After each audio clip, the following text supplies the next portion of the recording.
evening and welcome to the Warrant Committee. It's April 3rd, 2025. Karen, could you call our roll?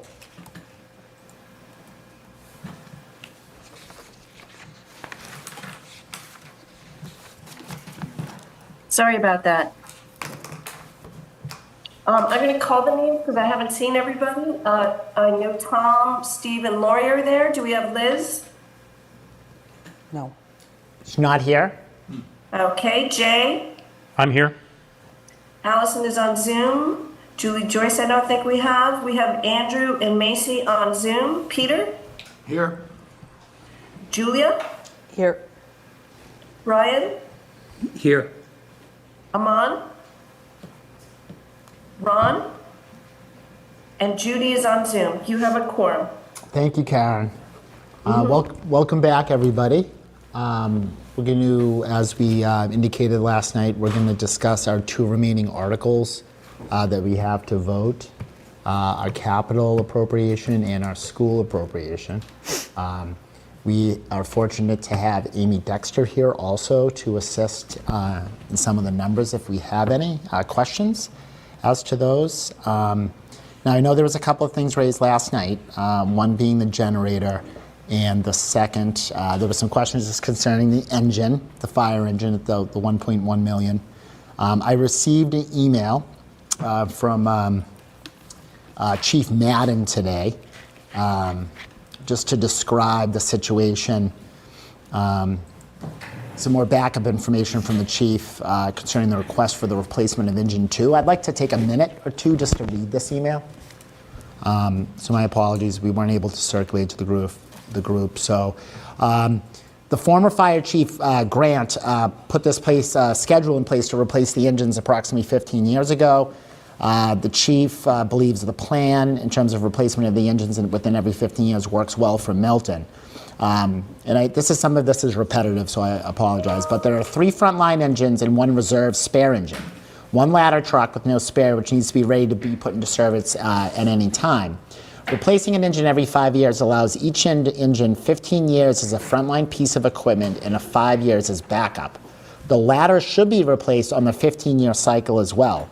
Milton Fire Department actually has space for a reserve ladder now, and the current ladder 1 will fill the reserve role when the new tower ladder arrives. Fire apparatus, a complicated piece of equipment with many parts that need to run properly to be effective. The apparatus is more than just a way to carry firefighters to the scene. The water pump and aerial ladders are key life-saving components that require yearly testing and maintenance.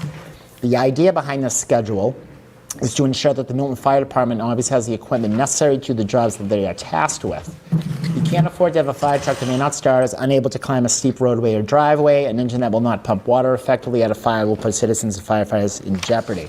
The aerial ladder must operate to get the firefighters where they need to go and strong enough to carry their weight and the persons they are rescuing. All lights and warning devices must operate correctly to ensure the fire department arrives at emergency safely. And the chief goes on then to indicate how the fire service is still recuperating from the pandemic in the ordering of equipment and the difficulties. The cost for the fire apparatus has gone up significantly over the past 5 years, and the lead time for a new truck, as he indicated to us when he was here, is 36 to 48 months. He goes on to describe the maintenance. Milton has a fantastic mechanic in Charlie Colgan, who has worked miracles in keeping our apparatus in service. Milton Fire's Engine 1, purchased in 2006, Ladder 1 in 2005, and Engine 3 in 1999, which is the spare. Require constant and sometimes costly repairs to keep them in service. Engine 1 and Ladder 1's replacement have been ordered and are due in 12 to 18 months. Engine 2, purchased in 2012, is the next engine that will be replaced and moved to a backup role. Purchasing the new engine in fiscal 26 will get the department back on schedule. Engine 2 will have a 15 to 16 years in service on the front line and then be moved back to a reserve role. I will add that there have been times that firefighters had to respond in a utility truck as one of the frontline pieces were out of equipment. I've been working with the mechanic and we have put the fire apparatus on a tight schedule for required maintenance and testing. The Milton's mechanic has made the fire apparatus a priority in the town and has reduced the out-of-service time for minor repairs. He frequently goes to each firehouse to make the repairs directly there to limit downtime and keep all apparatus in service. Due to the age and complexity of some of these repairs, some trucks need to go out of town, and we see that especially in our older trucks in our fleet. These repairs can cost tens of thousands of dollars and take 4 to 6 weeks for the repairs to be completed. Engine 1 is currently getting extension of engine work done and has been down for about a month. They're hoping to get it back this week. Goes on to discuss other municipalities. Most towns begin to replace their frontline apparatus around 10 years. Milton has been able to extend the 15 years due to the diligence of the firefighters and mechanics in town. The mechanic and the chief have had many discussions on the roadworthiness of the fire fleet. The trucks that we have scheduled to be replaced are tired and have served the town very well. Even though we are replacing them as frontline pieces, they will still fill the back reserve roles so the mechanics can continue to perform testing, schedule maintenance and repairs without having to put them back into service in minutes. We have agreed that placing the order for Engine 2 now is needed to ensure the safety of the residents and the firefighters. He goes on to thank us and hopes that answers some of the outstanding questions that we had subsequent to his visit here to the Warrant Committee. So that was the correspondence just concerning the fire truck. I know Andrew had shared a document with us. He had a conversation with Mr. Mallett today regarding the IT budget. I want to, let me see. And there was some additional information according the DPW vehicle requests. I can forward this to the committee if you would like to see it. He addresses the pickup, the dump truck, the water utility truck, pickup truck, stormwater, the catch basin truck. I should just read this, okay? Related to the DPW equipment, the pickup truck that is being purchased is replacing a 2013 vehicle with 85,000 miles on it and significant vehicle hours. The town mechanics recommend replacing due to its condition, the amount of work they've done on it. The dump truck is replacing 2016 vehicle, fewer miles again, but due to conditions and repairs recommended for replacement. The water utility truck is a 2015 vehicle. It's used daily by the water department, but also involved in snow and ice operations. Recommended for replacement since it's at the end of its useful life and the condition is deteriorating. Another water pickup truck is a 2010 Ford Expedition. It's being replaced with 100,000 miles on it. It's in poor condition, needs replacement. The vehicle is used by the water and sewer superintendent. Stormwater line, the catch basin truck is a 2003 vehicle that is beyond its useful life and also recommended for replacement. The administrative vehicles that we discussed are used by various town departments, but the following are currently in use. There are 3 2009 Corollas, 2 2010 Fusions, a 2011 Ford Escape, 2016 Fusion, 2018 Focus, and 3 2019 Nissan Leafs. One of the 09 Corollas is in bad condition. And 2011 Ford Escape has been recommended by the mechanic to also be taken off the road. Some of you may remember Judy told a short story about that 09 Corolla the other night. So that's an update from the town administrator and the fire chief just concerning those two pieces. I will obviously, if Andrew can, if he'd like to mention just what he discovered with the IT budget, but Brian, I know, has some information about the generator. Yeah, I just asked like what we had, two questions, I think, what we had for generators in the town. And it just went out, I think Karen forwarded it, but what we had for generators in the town and how often they went down. And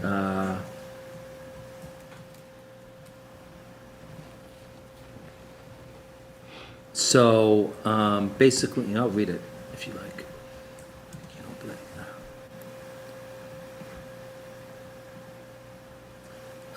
it. So Tom McCarthy is out for a week, so I didn't get the answer on other ones that have been down. But we have 1, 2, 3, 4, 5, 6, 7, 8 generators. Town Hall, Police, Fire, High School, Pierce, Cunningham, Collicott, DPW, and COA. And he said, we've had occasional outages at Town Hall when it comes on without interruption of services. In the last 2 years, there hasn't been any storms causing long duration outages for us. E911 dispatch in the Emergency Ops Center is at the police. That's it. Okay. I think one of the things that I caught in that email was that they haven't had any sustained outages lately. Right. And the other thing that I wanted to bring to your attention regarding the capital budget that was in the IT budget, and I didn't have a conversation with Rob Mallet today. It was Oh, I'm sorry. several weeks ago, but yeah, I did have a conversation with him several weeks ago. But what did come as a surprise in the email that he forwarded is there's a vehicle request for $30,000 in there.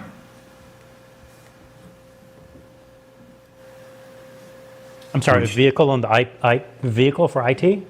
Exactly. If you open up the attachment that I forwarded earlier to everyone, Yeah. there's a line item for $30,000 for a vehicle that I don't see a matching item in the capital request for any other vehicles. So that appears to be new. Mr. Chair? Yes, Judy? Andrew? Yep. When I was doing some IT work with Bob Mallet, maybe a year ago, last year, he mentioned to me in conversation that they have to go out a lot around Oh, yeah. IT, but the problem is the equipment they need to bring with them. No, I understand, and it's not that I dispute the need for it. It is that I was surprised to find it in the IT budget rather than as a Capital. alongside the other vehicle requests. Right, and so I can't answer to why it's there now. I only know sort of the backstory, and it could have been added late. Did we not see it? I didn't see it anywhere else, and the line item is $30,000. The other vehicles in the capital and So- Article 4 it does not include that vehicle. Right, so did we already vote on that? No, my understanding is we're discussing it now. Oh, okay, thank you for that. But anyway, it was more or less when that department shares a vehicle and it requires loading and unloading equipment to process the call for IT. And it was indicated to me at that time verbally, and this was a year ago, that it would make it easier for them to go out on calls if they had their own vehicle with the equipment in there. Right? Although I wonder how you lock up that equipment at night. Just thoughts, again, my information is a year old, but it No, can't hurt to me. if you open up the Excel file that he provided, there is a separate tab labeled vehicle that articulates their need, and I can read it. Essentially, that the IT department currently signs out a general purpose vehicle from the select board's office, and he said they sign it out nearly every day, sometimes multiple times a day. Because it is general use, they don't leave any spare equipment in the vehicle, which has resulted in longer repairs with multiple back and forth trips to get parts from the office. There are also other times when the vehicle's been signed out, which can delay when they are able to show up when the problem occurs. Okay, thank you for clarifying. Tom, did you list all the cars or vehicles that the town owns? Yes, hold on. How many was it? It was, hold on, let's have to pull this back up again. That's okay. Sorry.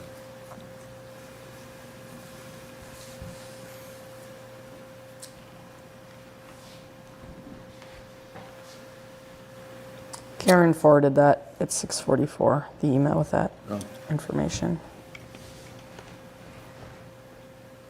DPW vehicle info follow-up is the subject line.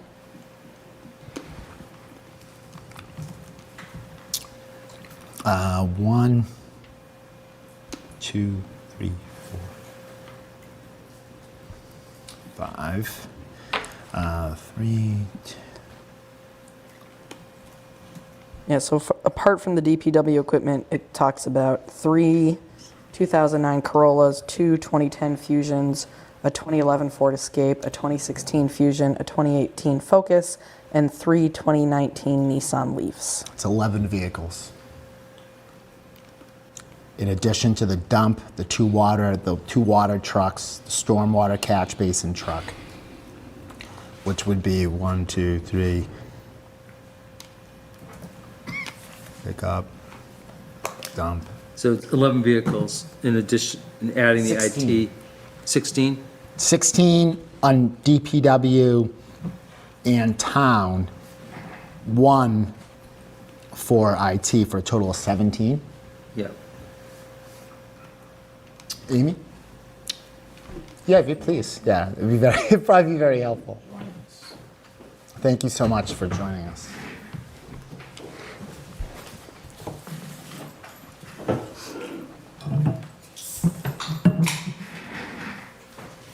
So just if I can shed some light on discussions that the town administrator and I had along with the members of the Capital Committee.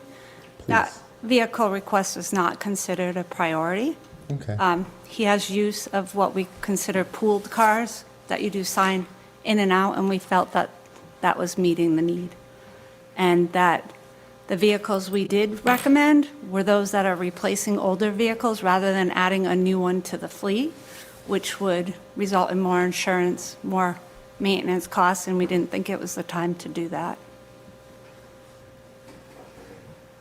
Okay, For the most part, we try to share the vehicles and not request them by individual departments for that admin pool. Yeah, that makes sense. So that's why it wasn't recommended. Okay. How many cars are in the admin pool? I think you guys It was just six- talked about it. It was I think it was 11? Yeah. And there are some that are used mainly by a department head, like for instance, the cemetery. They have one there because they have to drive around to Yep. get to the different sites. And there's some that are labeled specific. I think Assessors has one that has a sticker on it. But for the most part, we try to share them. And the amount, the usage by other departments, IT just wasn't considered a priority need for the amount of times that they need it, that they would have to have it. It hasn't really been that much of an issue. They could borrow a car. And we wouldn't want him to leave things in the car anyways, so. Right. Are employees allowed to use their own vehicles and get reimbursed? Or Yes. are they? Okay. So Is that the answer to that question, yes? Yes. Sorry. Great, thank you.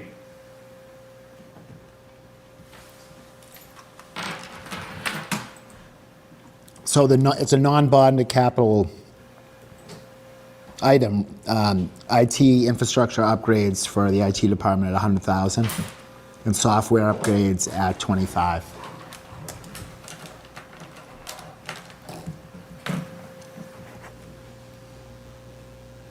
Everyone see that, right? Take a look.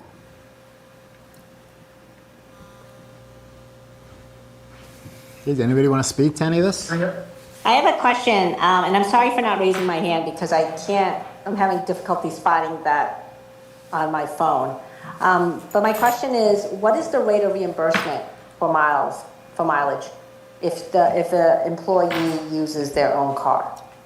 68.5, It's the, I don't know the exact I'll tell you. amount, but it's the IRS I think it's like 60, approved rate. 68.5 cents, something like that. Yeah, It's close to It just that. went up in January, so I Yeah. don't know the exact amount, but if you Google IRS mileage rate, that's what it is. So there's no special mileage rate for No. Okay. I'll tell you what it is right now. And we do have some people that do that. Okay. And that's not, do you have, I guess, follow up, sorry, Macy, do you have a cap on that, or is it just submit it? and- No, I'm we- just looking up my own employees' travel expense for the state, because I think it has to be the same for everyone. And I think it's more than 68 cents. But the reason I'm asking is to see whether it is more economical to purchase new cars or to have employees use their own cars and be reimbursed for mileage.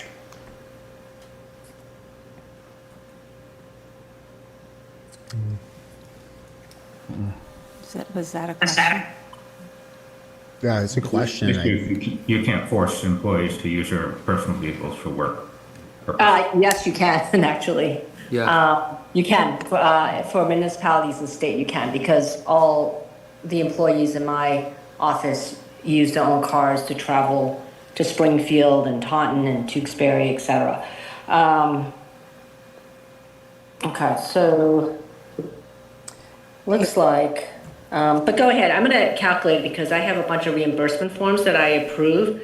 So I'm looking at one that's 17 miles and the mileage amount came out to $10.97. So I'm gonna figure that out. Oh, actually, you know what? It's 62 cents per mile. I thought it was So higher. you're right. It's just Higher than that. 70 cents. Mr. Chair, Whatever the IRS approved this rate is interesting, but I don't know, I think 20.25. we've maybe gotten off the topic of the capital request. No, I'm just, like I said, the reason I asked is to figure out, it seems like it's more economical to purchase new cars. That was my question, Jay. Yeah, I'm not sure that it is for the amount of mileage. These people are just kind of going across town for small Right, trips right. here and there. And to purchase a vehicle, pay the insurance, do the maintenance on it, and all of that, I would say it's probably not cheaper to do that, but I have not sat down and done that analysis. We're not talking about thousands of dollars being reimbursed a month. It's a couple hundred here or there, but for the most part, it's certain individuals that do it, and we haven't had a pushback really from anybody. They don't want to use their car, then they can use one of the pooled vehicles. So it hasn't been an issue, and it seems to be working, and this request from IT was kind of, would not have been a priority. That would not be the department probably that we would prioritize it for because of the amount of trips. Thank you for that. You're welcome. Does anybody have any questions, about the couple we raised last night? Fire truck, generator. Is there anything else that anyone wants to speak to in terms of this capital article? He didn't give us the hours though on the fire truck though. I didn't get the hours on the fire truck. Did we get any clarification as to how the generator, the library getting the generator before the schools happened?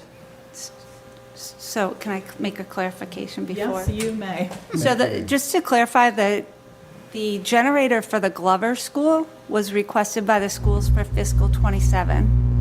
So the capital committee didn't really talk that much about it. The schools did not ask for 2 generators in 1 year. I think they realized the cost of that would be pretty expensive, so they were phasing them in, and that's been kind of their approach over the last several years.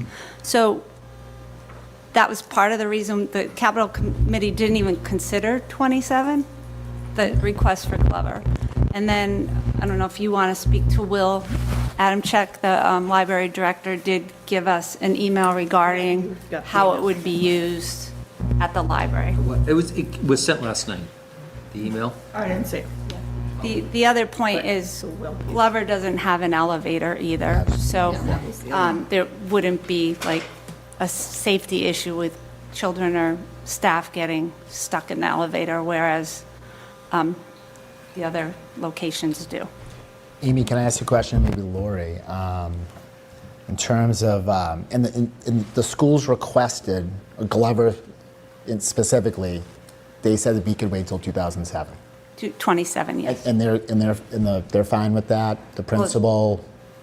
I did not talk to them directly, but that was what was approved and passed on to the capital committee through Tom McCarthy, the facilities director, because he would work on school's facility capital, which the generators fall under, with the school committee. Okay. Yeah. Thank you, Amy. So it's not that we're saying they don't need it. It's just something probably that the capital committee would look and vet in more detail come next budget cycle in the fall when we're considering, because it will be on there. I'm pretty sure it will be on there for next year for. Okay, this is very what are their helpful. priorities, yeah. It's very helpful. Could have saved us a little time last night. And then, I don't know if you want to speak to, did everyone see Will's email? That the thought behind why the library trustees felt it was important was that a lot of municipalities will use libraries as like a cooling or a heating station, because if the power goes out and they need places for residents to go and it's during the school day, the students and the children would be in the schools, so they would want like another location for people to have access to stay cool or warm without it being really like an emergency shelter where people are sleeping. Did I say that right, Lori? Yes, you did. Okay. Anybody have any questions or anything to that?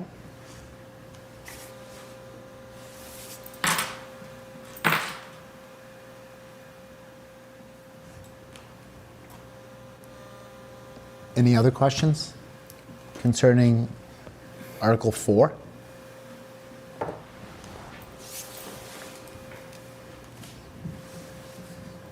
Bonded, non-bonded?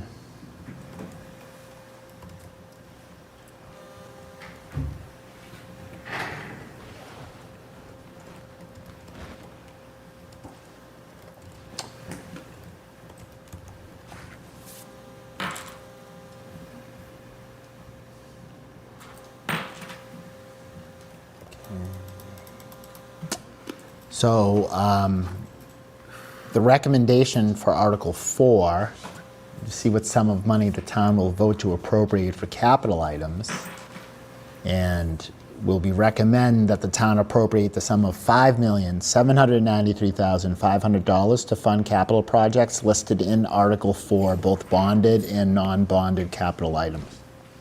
Anybody have any other comments or concern as to that appropriation and the number?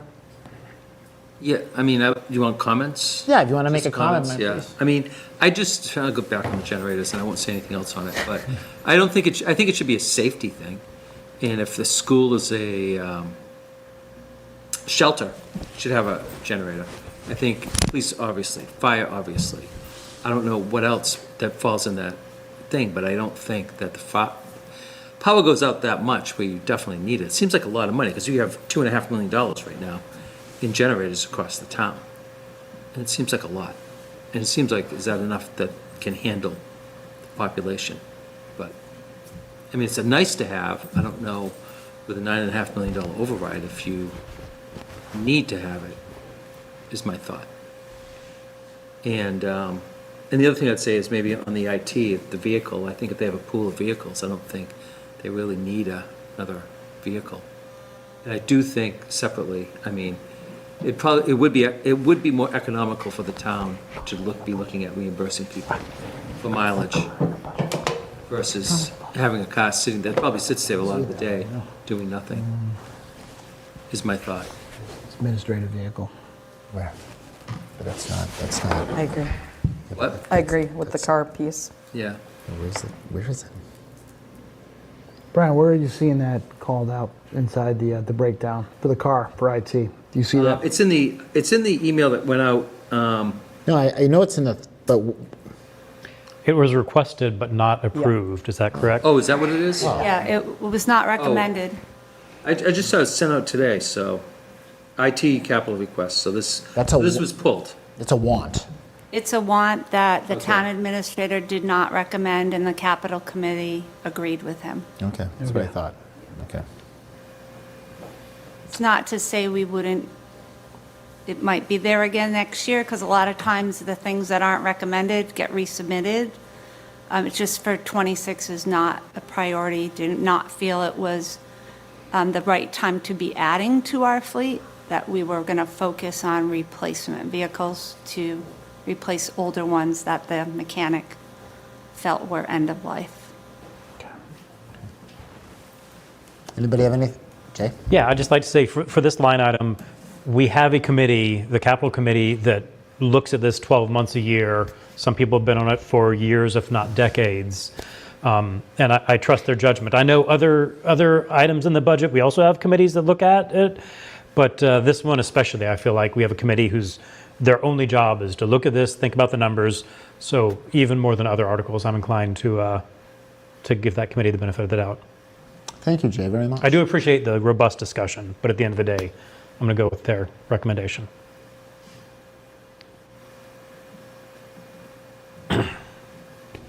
So, I have a question for Amy. sure, Judy.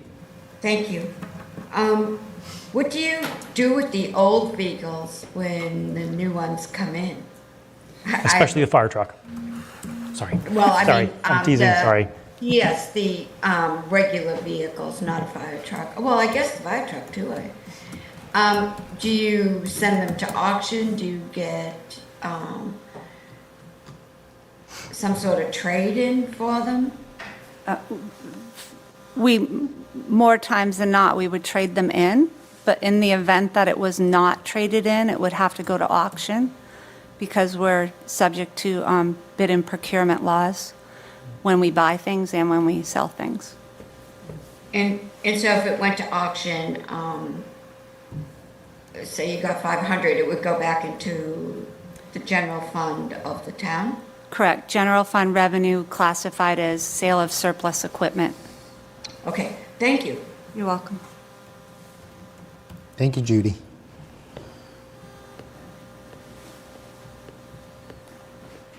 Anybody else? Okay. Anybody like to make a recommendation? You ready to do that? Make a recommendation to approve Article 4 as summarized by the chair, appropriating for non-bonded and capital items for the amount of $5,793,500. Seconded. Thank you, Steve. Thank you, Peter. Karen, could you call a vote, please, as to Article 4 capital projects? Yes. Lori, Yes. Jay, Yes. Allison, Yes. Andrew, Yes. Macy, Yes. Julia, Yes. Peter, Yes. Brian, Yes.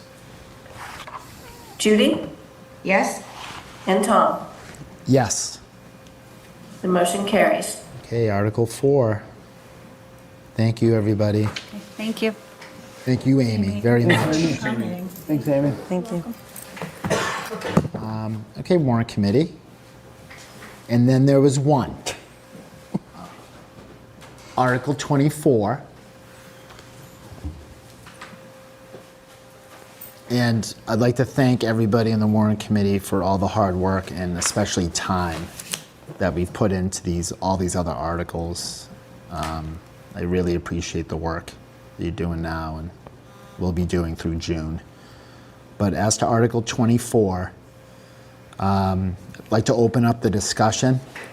Like everybody, obviously, as we always do, everybody participate. I'd like to give a little deference to members of our subcommittee, given all the work that they've done throughout the course of the entire year with the schools. I think they're well-heeled to lead the discussion. But of course, as in Warrant Committee fashion, everybody please chime in. It's important that we make the comments. Comments, we discuss this and vet this as we have for a while now, but just discuss it and prepare our comment for a town meeting. So I'd open up the floor if anybody would like to discuss or mention anything concerning the appropriation. Now, I know there was a school committee meeting last night, and the non-contingent recommendation here in Article 24 is $67,233,608. The contingent recommendation is a reduction of that budget by $5,640,000 $640,306. Significant. Would anybody like to mention or speak to the school committee? I know there was something last night. Was there any discussion of further cuts? I didn't watch the meeting. Okay. I was here. But yeah, I don't know if anybody watched it. I did. There was, and their slides went up, which was helpful to go through and do it. And it didn't give me the total. I didn't write down each slide that came up for what they'd be taking out of the budget should they be should they not get the override. If that number has changed from what we had seen before, I don't know. 'Cause It's a million. Yeah, they cut another million. Another million. They're in a deficit for 2026.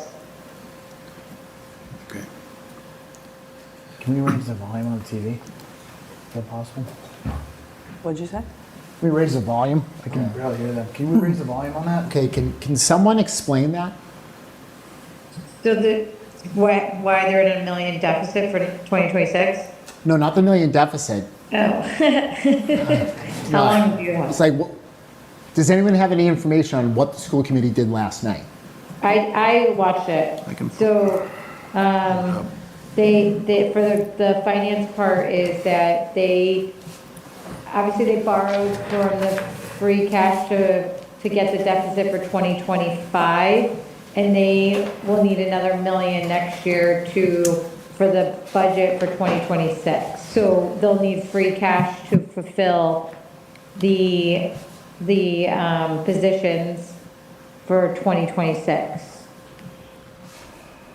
And they did slides of what they would need to cut if they do not,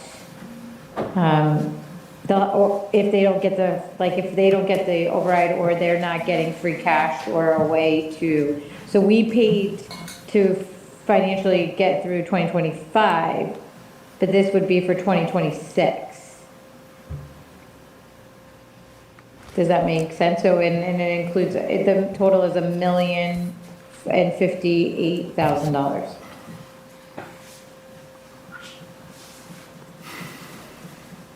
I'm sorry, Allison, this is Jay. Are you saying that's in the situation where the override fails or in the situation where the override passes? It sounded like they were in the deficit no matter what. Okay, I'm looking at on Peter's recommendation, I pulled up a slideshow on their website. It's titled Non-Override Budget Okay. and has exactly what you said, $1,005,000. Yeah.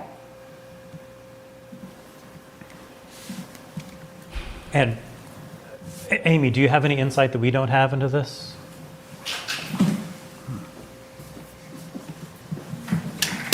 I didn't get a chance to watch it, but it was my understanding from the select board meeting last week when Mr. Loring and Dr. Carroll came in requesting the free cash for 25, they understood that they wouldn't have that reserve in the special ed reserve, and therefore their reductions in a non-override year would have to be approximately $1 million more. And I believe the article that Mr. Milano and I have in the warrant reflects that. Yeah. So I wouldn't think that they'd be projecting a deficit for 26. They would have to cut. And that number in the warrant balances it out in a no override, and nothing in special reserve. Yeah, my understanding is sort of what Amy just said, but just to put it a different way. Since they're taking the money now to make for the deficit now, let's forget if it's 700,000 or $1 million. Let's just say the money. So what the select board said was, if the override passes, you previously would have had $1 million in the special ed reserve. Now you don't. If the override fails, since we're using up $1 million now, your budget has to be $1 million lower.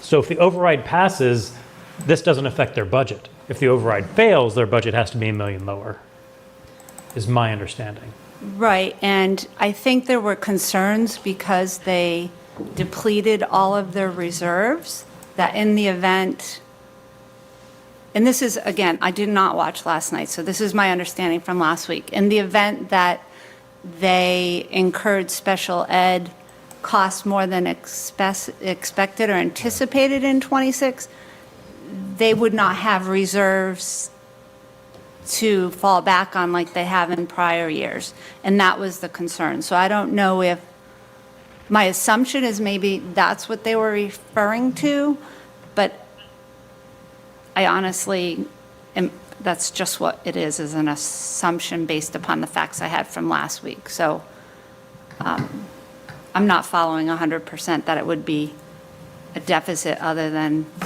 because of what Jay just said. Like, that was the whole idea of us setting up the special ed reserve and taking $1 million of free cash and putting it in there would be so that there was a place to go in the event that they had additional costs similar to 25 and 24 that for special ed. Now that's not there, so it very well could mean that they may run short next year because they have no reserves anywhere. To draw from. Yeah, I appreciate putting it like that. I guess so we wouldn't have a way to pay for the positions for next year. So we're able to take from the reserve this year, but there won't be, if the override doesn't pass, funds available. But the positions, they would have to cut before the school year. Then, so then I guess to your point, then so there wouldn't be. Because there wouldn't be a way to pay for it. There wouldn't, to your point, not be a deficit. There wouldn't be a way to pay for it.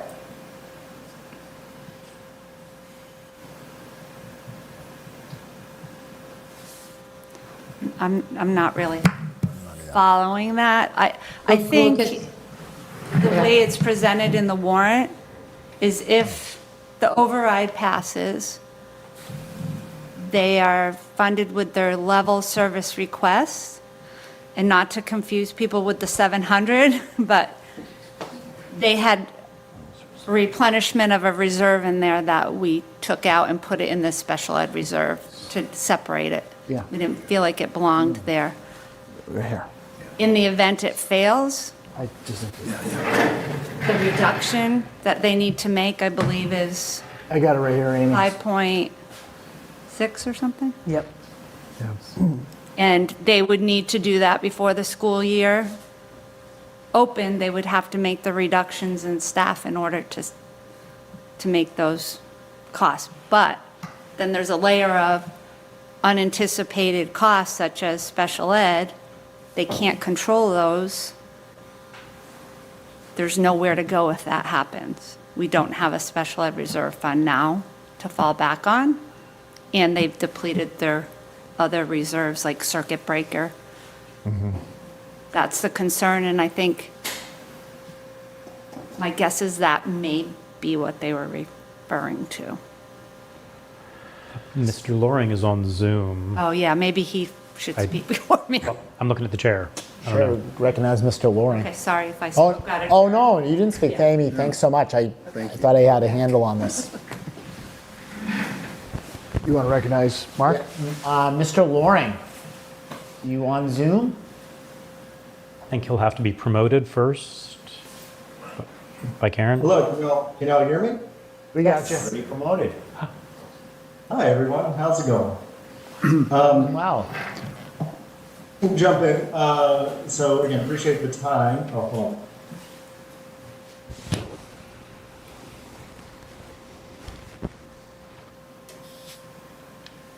Mark? I think they're trying to get him in.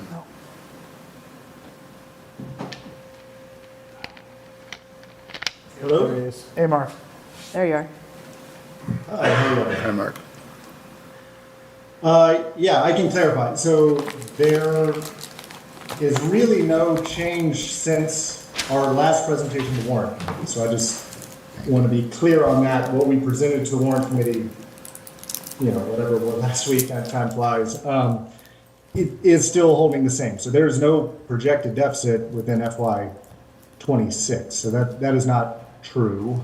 We have a budget within FY '26 where we have addressed the structural deficit, where we have increased the special education line items that have historically been kind of overfunded, overspent, as well as utilities and sub-coverage, all the things we talked about and went into.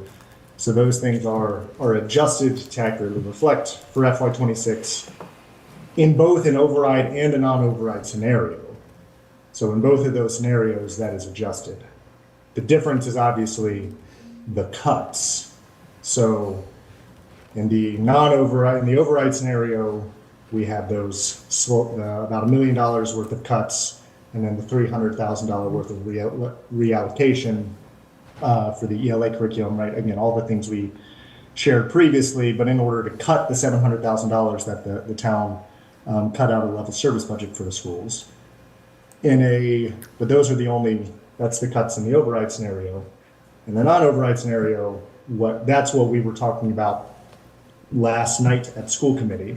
And essentially the conversation was, because it's possibility, as Jay kind of laid out, possibility that if there's a non-override and the school committee would need to use $1 million, the school department would need an additional $1 million in order to cover the SY25 deficit. And again, I want to be clear, we are currently projecting less than that, hoping it will be less than that, working towards making it less than that.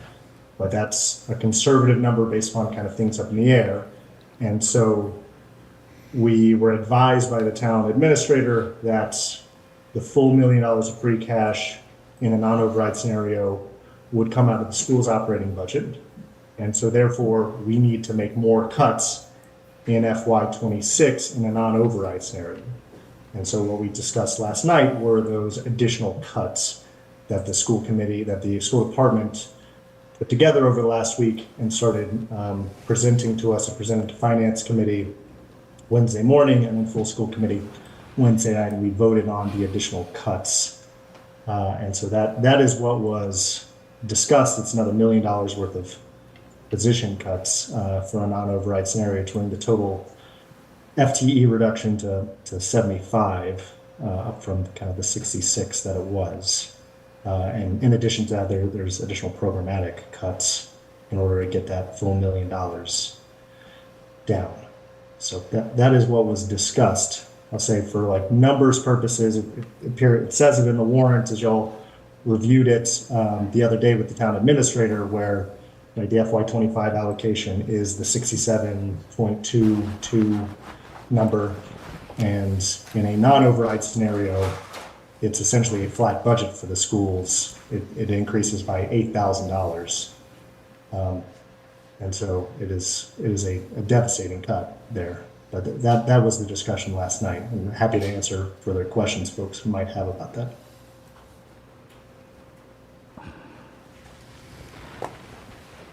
Anybody have any questions for Mr. Loring? Hey, Mark, I have a question for you. This is Steve. Yes, Steve. Hey, thanks for joining tonight. I got a question for you on these district leadership, or the cuts. How many of these are from that 80 people that were hired over the last few years? Is that lower tenured folks? Well, so I mean, again, not to focus just on a single group of folks, but a lot of these folks, like the interventionists, are the preschool director is the 6th grade teachers are, in terms of, again, the class size in Pierce and middle school have gotten quite large, and so the whole 6th grade team that would be cut in this and push class sizes up to 28, 29 students in 6th grade. That was part of some positions added over the last number of years. Some of the high school teaching positions were positions added over the last number of years. So lots of those things. Adjustment counselors. So obviously the full list of positions added going back to 2017 is on the website for y'all's reference. And then obviously the slides from last night listing all the positions that would need to be cut in a non-override scenario are listed as well.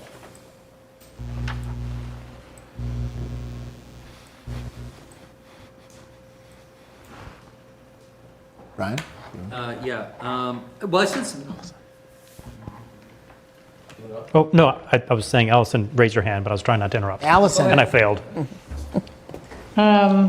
Yeah, so I guess for me, the question I have is, what changes will be made to evaluating kind of the processes of these positions? Are you guys, if the override passes, my biggest thing over the last few years is evaluating positions, having somebody that looks at processes, kind of having a somewhat of like a, you guys are the ultimate people that sign off. So the principals being involved, the superintendent, and you guys being that, the superintendent reports to you.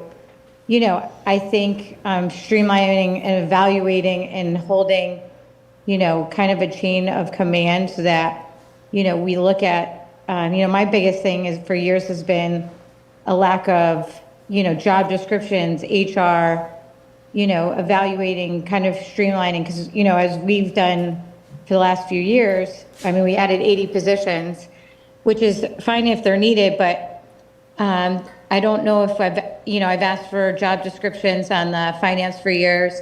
Well, just really evaluating and being fluent in the processes.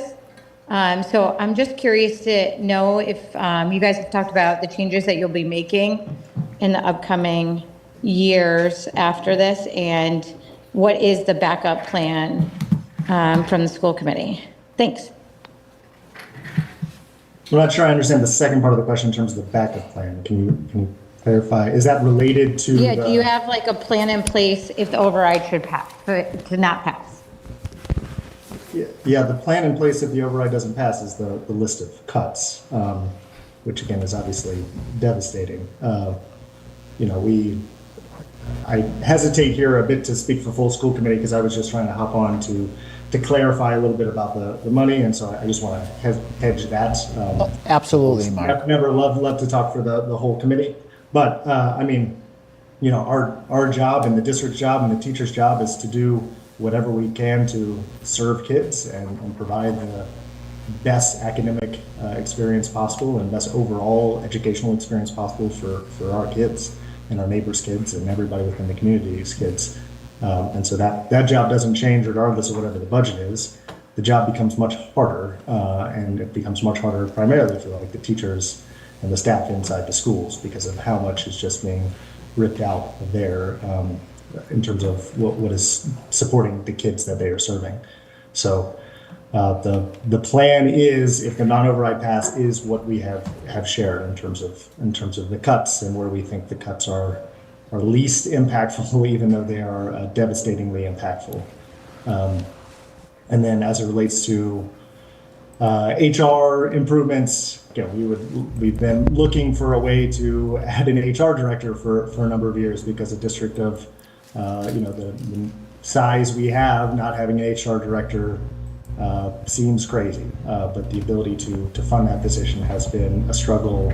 Last year it was on the needs-based budget, and we tried to look for ways, but we prioritized reducing class size and getting the full sixth grade team, as well as the math interventionists, so that every school could have a math interventionist. So that was the priority last year. We pulled that back, and then this year, obviously, within the override, we're not receiving any need level service, as is no department, and so therefore we are actually cutting within our department programming and things. So those could still remain challenges of just how to implement process improvements with the extremely lean staff that are currently doing the work. But that's certainly always things that need to be looked at. As we shared before, we're excited about the idea that Nick Milano has brought up around the partnership around bringing in a best practices consultant for HR being one of the things we flagged. Finance processes in general, budgeting processes in general, but HR being one of those things in particular, of just how do we do that as well as possible, as efficiently as possible, given we have such limited staff and given we want to have good ways of evaluating and ensuring efficiencies within the system.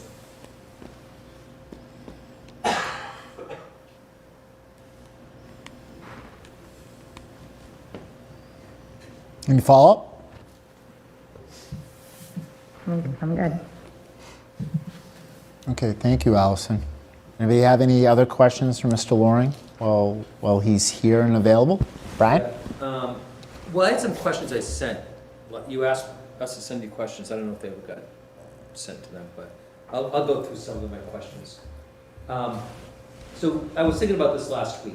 It came back and we discussed it at the meeting last week. And of course, I don't think anybody wants to see teachers cut at all. But it goes without saying. But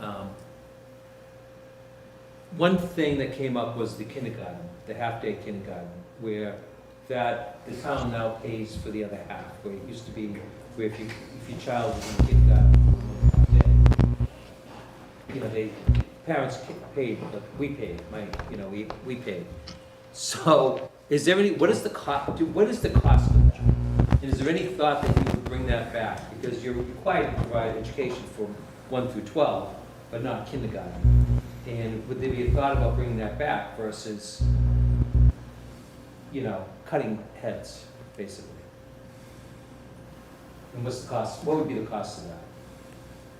Yeah, you're getting me somewhat out over my own skis here because that, in terms of the actual cost, that'd be a better question here for Katie. I know within the discussion we had that other night, right, there's impacts of that around Chapter 70 aid and increased Chapter 70 aid that is provided for full-day kindergarten and it's not available for half-day kindergarten. And so those financial trade-offs there, it's not as clear as kind of black and white in terms of right, paying for it or not paying for it, and that kind of being it. There are other like lost revenue opportunities with moving back to a half-day kindergarten. I'll reinforce a point I made at that meeting too, which is just we know the earlier we can get kids to read and be literate, the much greater their academic journey is going to become, the much easier it is, the much less likely they are to be identified for special education services, the much less intervention services they're going to need, all of those things which cost money down the line. And if you require people to pay for kindergarten is not mandated by the state. And so folks will not send, and you're going to have a lot more kids coming into first grade behind. You're going to have to invest a lot more in bringing those kids up. And overall, that's not an improved quality of education. And so I don't want to speak for the full school committee. We have not taken a full vote or had a conversation on this. I'll say for myself, as an educator, I would not be in favor of that, given that the negative impacts that we know that has. And I just say that, as a town, there are lots of things we do that we're not legally mandated to do that are the right thing and the good thing to do for the residents of the town and for our kids. We're not legally required to have as many wonderful parks and beautiful spaces as we are, but y'all are looking at Peverly Park, and that was a great presentation. That will be a wonderful resource, even though that's not something we are legally required to do. A lot of programming through the Council on Aging. It's maybe not something we're legally required to do, but that's a wonderful resource for our citizens and our elders within the community. And so I just think that's also a lens of this is what do we owe each other and what do we owe our kids as it relates to kind of a wonderful educational resource that we are investing in them and that we are providing them as kind of the taxpayers of the town. I believe you in the benefits of it, but I thought somebody said something like 90% in the past when we did it. There was still 90% of the kids went to kindergarten, and I don't really know the answer why the other 10 didn't, but I suspect it might be that there was a financial issue. And what I would recommend would be make it an income-based thing. If you have kids are probably going to kindergarten for the full day because both parents are working, is my suspicion a lot of times. But if you can't afford it, then maybe that would be where it would be free, make it an income-based thing. So you do get 100% participation. It's a thought. Anyways, I can't speak for. Question. What's the cost? I can't speak for the historical. I have no idea what the historical participation rate was prior to the full day. Yeah, I thought somebody said that. I don't remember. But I think parents, two people working are looking for something for their kids to do all day. yeah. So and if there are two people working, then they have an income. It's a lot cheaper than daycare, anyway. It's certainly Or a better childcare, alternative than cutting teachers. Yeah, too. absolutely. Yeah. Yeah, absolutely. I can only chime in on that for a second. We had 2 in daycare. It was still over $36,000 a year for us, right? Bought a second house when they went to kindergarten. It should give you an idea how much money that is for families, how much of an impact that is. Not everyone's in that position to do that, right? So it's tough. There's a lot of families out Kids are there. expensive, but I might not be- They're worth it though. Yeah, my kids. Yeah. Absolutely. Yeah. Another question it's a thought about how much money would that cost? Or could you say that would be worth it? And my other thought that came up was part-timers. Do you know how many part-timers you have? And is there a way that when you have a part-timer, if it's 20 hours a week, you have to pay full health insurance, which could be up to $20,000 a year, 25 per family or something, I think. So the town could save 25, if you had one full-time versus 2 part-timers, the town could save $25,000 a year per person. Is there any thought about that as a cost-saving measure? Yeah, again, I'm not sure anything about the number of part-timers. It's not information I have. Usually if it's part-time and they can consolidate a role into a full-time role, that's more attractive and easier to get people. And as you say, there's some cost efficiencies from the district.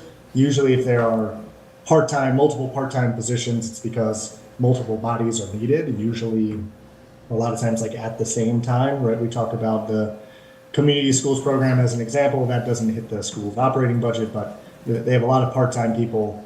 They can't combine those 2 people into a full-time role because they need them both at the same time at those after-school hours. So that's usually one of the limitations. But typically organizations, yes, for all the reasons you said, would rather have a full-time position because there's some cost efficiencies and because it's just more attractive and you're able to retain people longer usually within full-time roles.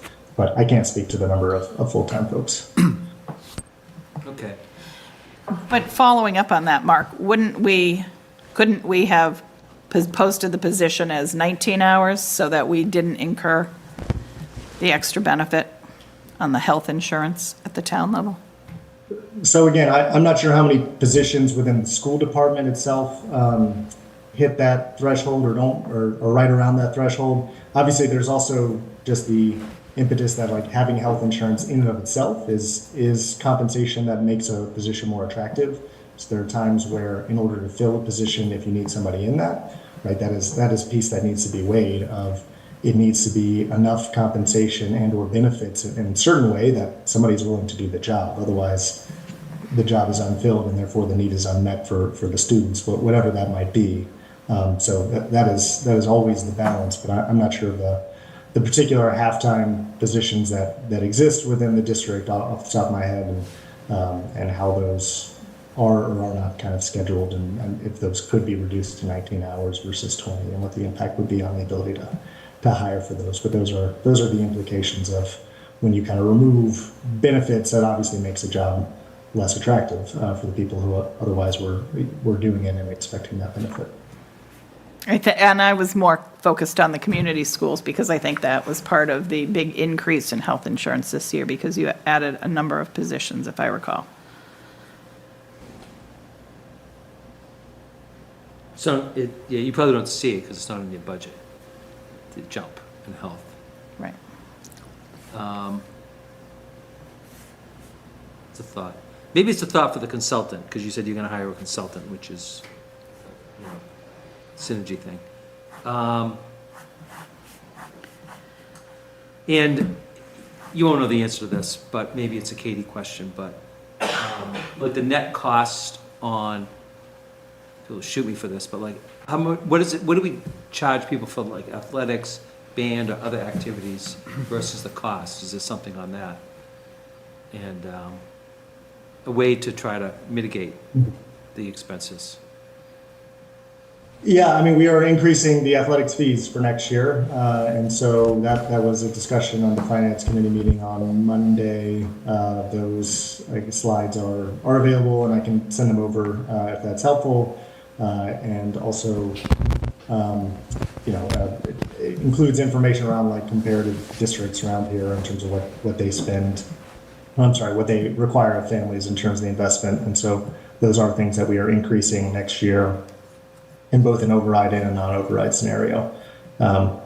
So those are things we have looked at in terms of the exact percentage of what is covered by the district versus what is covered by the boosters versus what is covered by families. I don't have that at my fingertips. So that is information that, again, the district can, I'm sure, get for you, but I don't want to speak for Katie and Peter. Yeah, it'd be worth looking at, and what competitive towns do. I don't know the answer to that. Yeah, well, that is information we did look at and was in That's the. done. Oh, okay. And I think this was asked before, so I don't know if it's been fixed, or if I don't mean fixed, if you have been able to produce this, but is there a Excel spreadsheet that just kind of tracks all the expenses for the schools over the last 3 years? Do you know? That it's in an Excel spreadsheet versus the PowerPoint or PDF version we have? Again, that would need to be a question for Katie Blake. Again, all the spending for the past dozen years, whatever, is on the town website through those PDFs. But in terms of a single Excel document, I don't have one. But again, that would be a question for Katie. I'm sure that's something she has or could get together. Okay. Peter. Thank you. Thank you, Brian.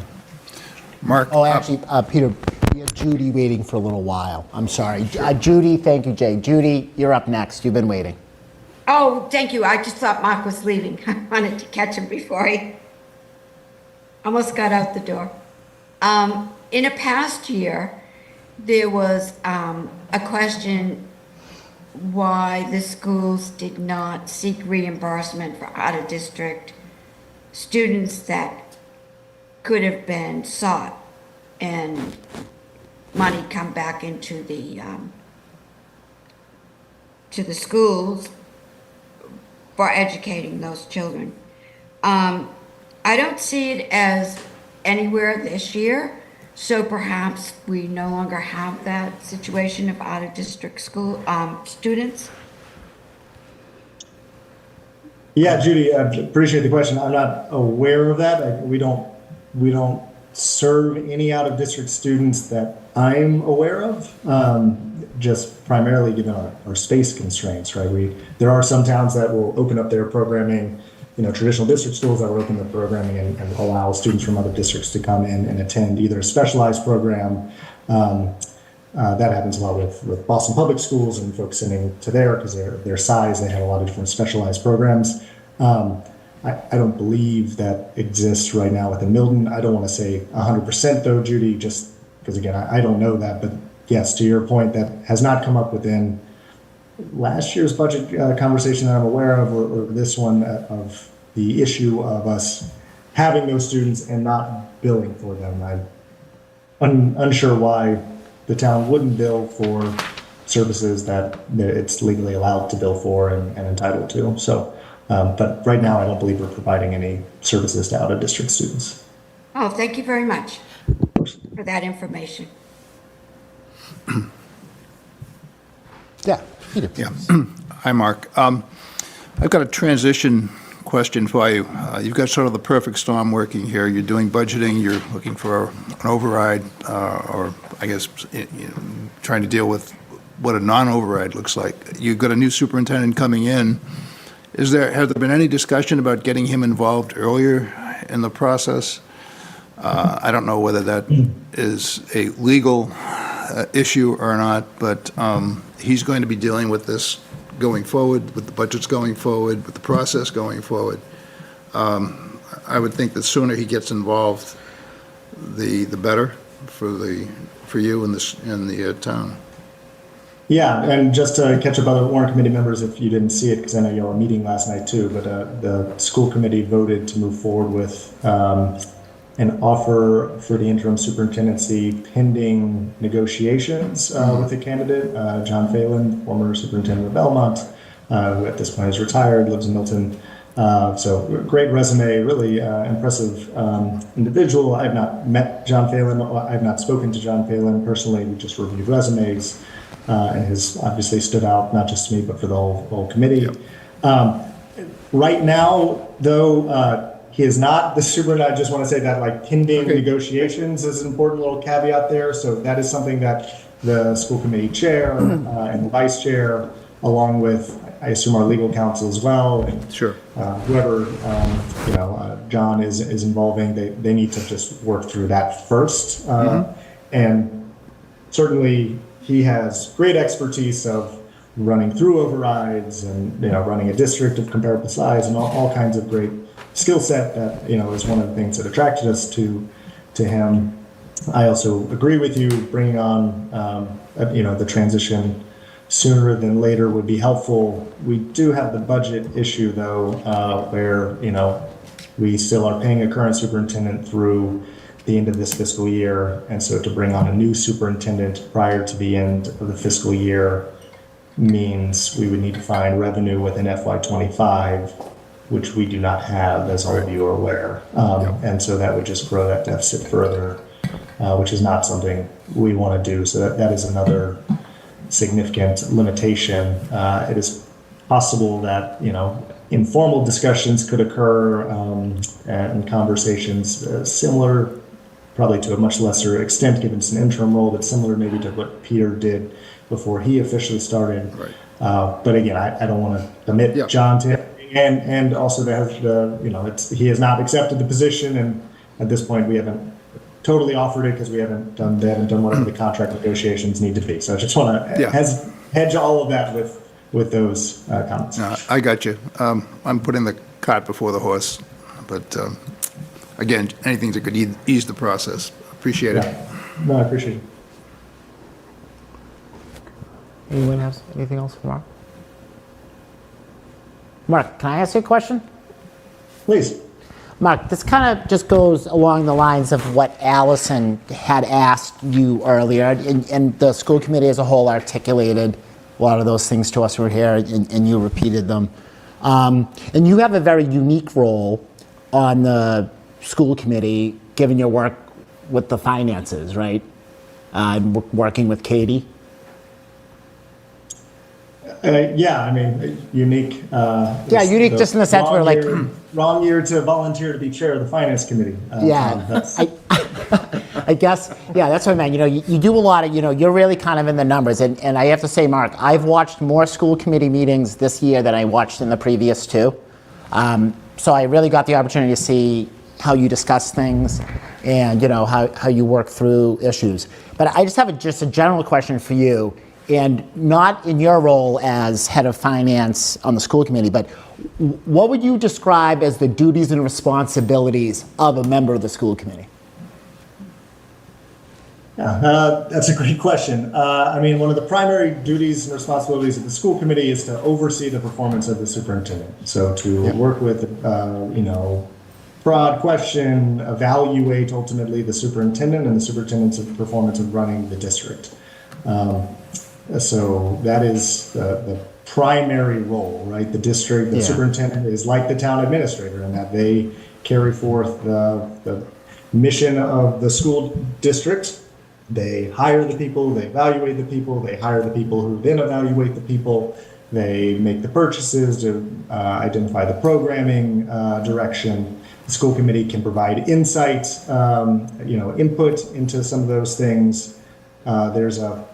It's some of the governance conversations we've had is just like what is too much in the weeds of the school committee, what is not enough in the weeds of the school committee, because ultimately the superintendent is the one running the district. I believe that strongly, we need to trust in the people we are hiring, the superintendent, the principals, those are the folks who are going to be able to make the best decisions on the ground for students because they see the kids every day and they know what they need and they know what their staff need. And there's a lot of deference that needs to be done to them. At the same time, the school committee brings the voice of the community as well and listens to what is the community saying are the issues and raises those as questions and items of discussion or presentations within school committee meetings. We've had the DEIB presentation last night. We've had school different school presentations throughout, the math and ELA directors presenting student data. So like all those are like important things to learn about and help inform the community about and ask questions that the community is asking questions about to have everybody feel it's the trust but verify that things are being run well, that we're providing the best possible experience for our kids, but that we are also throughout the time not just trusting that it's happening, but verifying through learning and engagement. I think the other role is to support and help advocate. And so when the superintendent and the principals and the teachers say they really need something and there's only so much they can do, like the advocacy around financial resources or space resources or other things are, some of the role of the school committee, as we hear that most directly than anybody.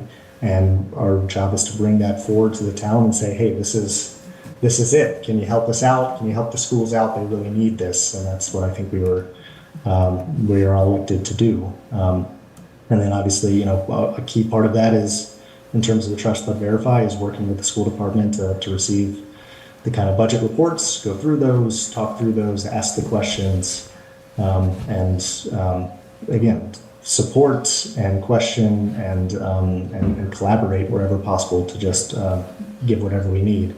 I often personally just find it a little bit difficult in terms of the balance of, again, the kind of being on the dance floor versus in the balcony metaphor, where boards are usually supposed to be on like the balcony, but I do this work in my day job, and so there's sometimes where I worry I'm too much in the weeds. I have too much perspective on some of these things in terms of how I would do it or do it in my own day to day. But that's a little bit of a personal aside of the challenge I have with the role of a board member.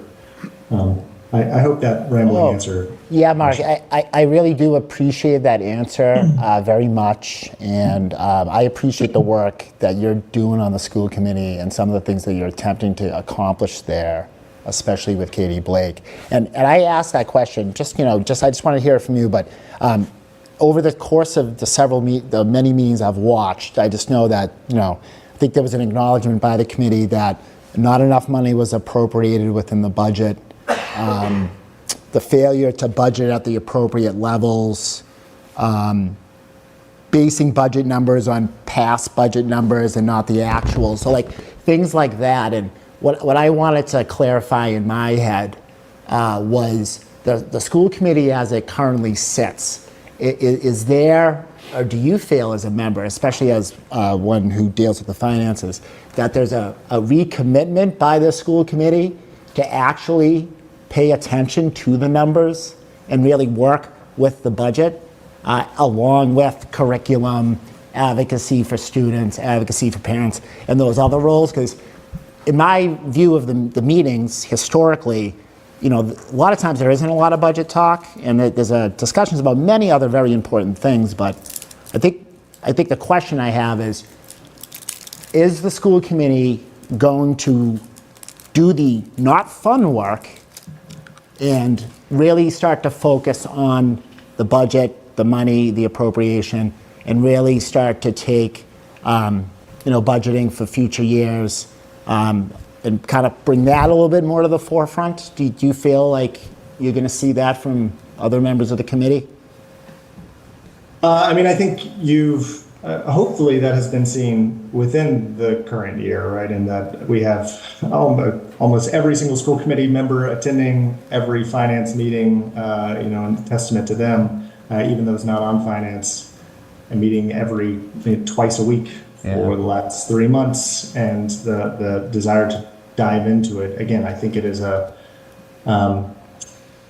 place where there's more intent focus and ongoing intent focus, I think the point you're making, to make sure it is a trust but verify scenario of, there been kind of faith and trust of potential past school committee practices of just, this has gone well, there hadn't been kind of budget issues. We'd had, the ESSER reserves, and so things were fine, or whatever it was. I don't know. I can't quite speak to all the past school committee meetings. Obviously, this is my second year, first year as chair. But I think we from the beginning of this fiscal year, even before knowing about the deficit, coming out of the FY24 situation where that deficit was first told to school committee in July, said like, this is a huge issue. We need to pay attention, have consistent meetings, bi-weekly meetings, tried to meet very early and often as we could with the Warrant Committee, tried to meet early and often with the Select Board Finance Committee, and that didn't work quite as well as we had hoped. But I think I hope what I brought into my role as chair this year is a intensity and focus on the budget that is both helpful to the community at large and understanding the school budget and being more feeling like they have a better window into the school budget, as well as something that is more helpful for the district too, and helpful for the work Katie Blake does and all the other business side staff and the superintendent. And again, not just me, but also the other finance committee members who are wonderful value adds to that committee and ask really good questions and lead to great discussion. Yeah, Mark, thank you. And I think like for me and this committee in advising town meeting, I think that's an important piece. And Allison asked questions, and I know Lori has, and we've all discussed it, but it's just, it might not be the right word, but just the way that the school committee is going to approach the budget moving forward, just with a renewed focus. Because I understand, and I have children in the schools, and the education experience is awesome, and I know you want to give the best education experience, but when the bottom line isn't looked at closely enough and evaluated and scrutinized, that is jeopardized. And I think good budget practices ensure that great experience for students. And that's why I'm just concerned about the budget itself. But when I hear from you and the rest of the committee about this, how you're going to be approaching it moving forward, I'm very happy to hear that. So it's just I find it, I was going through in my head as a Warrant Committee when we were telling town meeting, these are the things that are going to be doing, and like you said, the trust but verify, we can move forward. There are going to be things in place, and I don't know, that's just kind of what I've been thinking about over the past several days. And I appreciate your answer, and I hope we can get those things in place. And I think using the words from the committee at the community meeting, just rebuild that trust from the public. So that's really all I had to say, Mark. I appreciate you coming in today and answering the questions. Thanks for letting me crash. I apologize. No, not at all. School committee can crash whenever they want. Thank you very much. I hope y'all don't stay too late tonight. Yeah. Thanks. Thanks, Mark. Thanks, Mark. Thanks, Mark.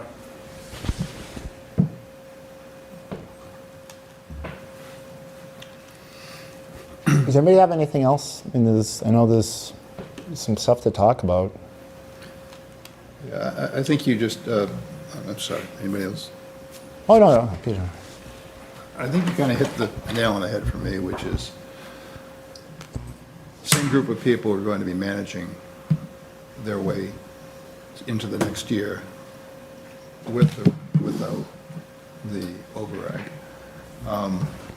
They got here, the cuts, the process that I watched, and I was focusing more on the people than the dollars. It's very difficult for them to make cuts, and it's, I don't blame them for that. It's tough. You've got kids that you need to teach, and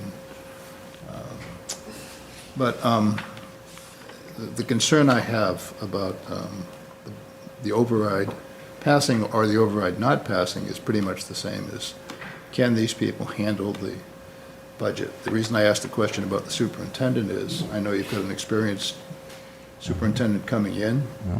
He knows the town, he knows some of the people, and I expect bigger and better things from him. I do also acknowledge, and I have here, that Katie is very good at what she does, way overdue, and if she was here earlier, we probably wouldn't be in the mess that we find ourselves in.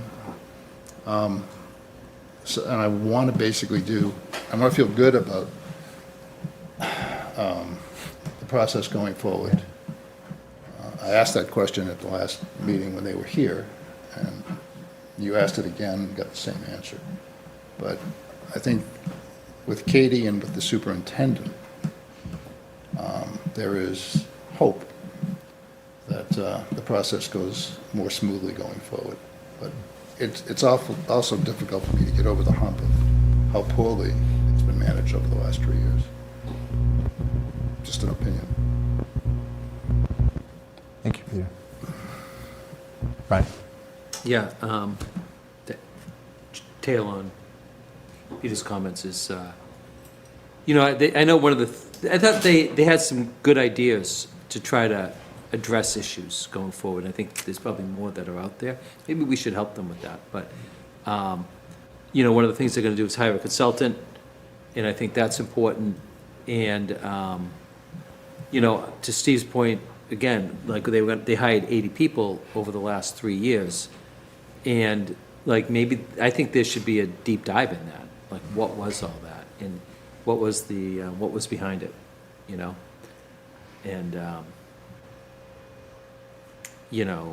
I don't know, I know they have the titles and stuff, but is that standard up? Is that best practices? I don't know, but it was a big jump. And that's one of the things that I still wonder, that bothers me the most. So, I think, and the the school finance committee should be managing that consultant deeply. Yeah. yeah, I was encouraged by what he said, and how he answered your question about the role of the school committee. I thought that was a really great answer, actually. But when I look at that and I listen and I hear what you're saying, the challenge is, you say, what's changed? We're putting more money in. It's the same people manage the same money. Then I come back to these numbers: 75, 90, 6, 3, and 0. 75% of our traffic cameras don't work in our town. That's a pretty big problem. We're not addressing that in our budget. $90,000 is needed by the police to hire an IT person so they can wear cameras on there. And they can dump phones and get into that information. We can't do that. That's risk to the town. You look at number 6. Each shift to the fire department, they're short 6 firefighters. They're rolling out with 11. They need 17. We're relying on mutual aid. That's a problem. It's a risk to the town. 3 years in a row, the schools have missed their budget. They're not executing, and we're about to give them a lot more money and hope they execute with different practices, which we hope they do. And then 0. That's the number of times that the police and fire and DPW have come back and asked for more money. They're managing their budget. And they don't ask for more, and as I outlined, there's a lot of challenges that they need. And I'm hoping the folks do better this year. We need them to do better. I want them to do better, and I'll do everything I can to help them to do better, but it's concerning for me. And one of the things that it hit me when I was coming down Edge Hill Road on Saturday, I was walking with my dog, and there was a car that was driving, and he got rear-ended. Police rolled up, fire rolled up, ambulance rolled up, and I saw them sitting there, and as I came around one of the cars, there was a firefighter standing there. There was a little child in a car seat, and the kid was crying, the child was crying, and the firefighter said, "It's okay, Daddy's right over here." And it hit me that how much they mean to our town. And I feel like we have to do more for our first responders and our folks that work for us every single day, as the schools as well. I just don't want them to get lost in the inefficiencies that are happening right now in the schools. That's all. Julia, please. Just to respond to a few comments, I think, I think it needs to be acknowledged that the school budget is obviously orders of magnitude bigger than the others, and probably similar orders of magnitude more complex. So yes, the other departments have been managing to their budget, and they should, kudos to them. And it's a significantly more complex budget, I think, with a lot more variables for the schools. So there's that. And then I also just want to say, I understand the hiring of the 80 positions over a few years is concerning, and people have a lot of concerns about that. I also just think we need to acknowledge that that was also during unprecedented times with unprecedented money. So I don't think it's particularly fair to consider those few years as like the trajectory, you can't look at those few years and look at the few years before it and compare them. So again, I understand the concern, and I'm not saying that there aren't parts of that are valid, but I also want to make sure we're not like comparing, apples and oranges here. That COVID was, first time in a century we'd had a global pandemic. First time kids are permanently being educated from home via Zoom, kindergartners trying to learn to read via Zoom. So it's not surprising that there have been and continue to be tons of fallout from that, and the need for unprecedented positions is there. So I just want to put that out there as well. Thank you, Julie. Allison? Allison. Thank you.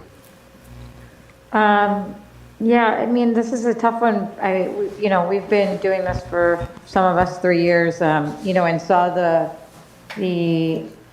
percentages for the schools continue with the money that they were provided for the really hard times, and not be used for the interventionists and the ELA curriculum that could have been changed, which I was fighting for 3 years ago, to be changed to help relieve these kids who were having challenges reading. So, and that would have been a great time to use that free cash. So it is really hard to see, us go through some of these challenges of adding positions late that could have been added in the beginning. So, the trust for us, some of us who have been on finance, has been broken, I think, a little bit. And, advocating for these students to come back from COVID has been a fight for us, and, for a few years when they weren't hired and money was being granted for that. So, I do feel a certain way towards that, but I understand the need to move forward and to get to the place where we move the needle. It's just unfortunate it's taking us 3 years to get the ELA curriculum, and now it's not even going to be, and that's where that one-time money really is used correctly. So some of this money was from ARPA, and some of the money is from, grants and stuff that weren't being used, but, those have to be budgeted. But, we had a 9% increase, and then now this year we're at a 14% increase. And to Steve's point, I believe in the schools. I'm disappointed in the plans. I do think that we could have, we've talked about it a little bit, but, you look at the breakdown of how it works. And I appreciate the response from Mark and the questions being asked, but the processes, and, I've stood behind this, that, I don't think we would have been in this position if we had better evaluations. And really it starts not just from the HR perspective, but it's the principals and the everybody having some sort of an evaluation, so that we aren't double dipping in multiple positions. We really are using our money wisely to fulfill the amount that we need. And I think we've always added rather than really evaluate. So I would love to see us change, that process moving forward. And, I didn't hear that necessarily, and that's a little disappointing, but I do think that,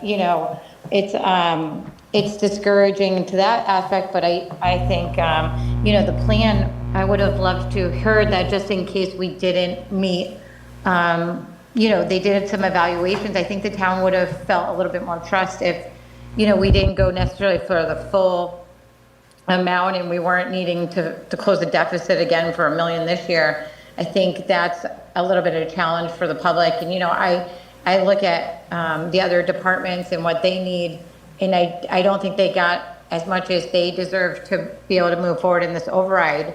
But I think, and I think if we went back and we cut a little bit of some of the resources, and we looked at the positions that were non-initiative positions, and we said, hey, look to the town, we really did some evaluating, we could have, moved this override in a different way. So it's discouraging to hear that we would just go and say, okay, we're going to cut all these positions. Instead of saying, okay, well, we looked and we looked at the efficiencies of certain positions. And I understand every position is crucial, but maybe it's that full-time or that 19-hour, position where it's okay, we could have made them a 19-hour and not paid benefits, and then we changed the position for something else. Just that really deep dive.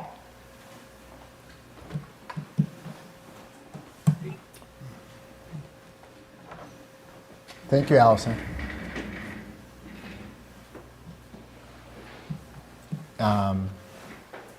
Jay? Okay, thank you.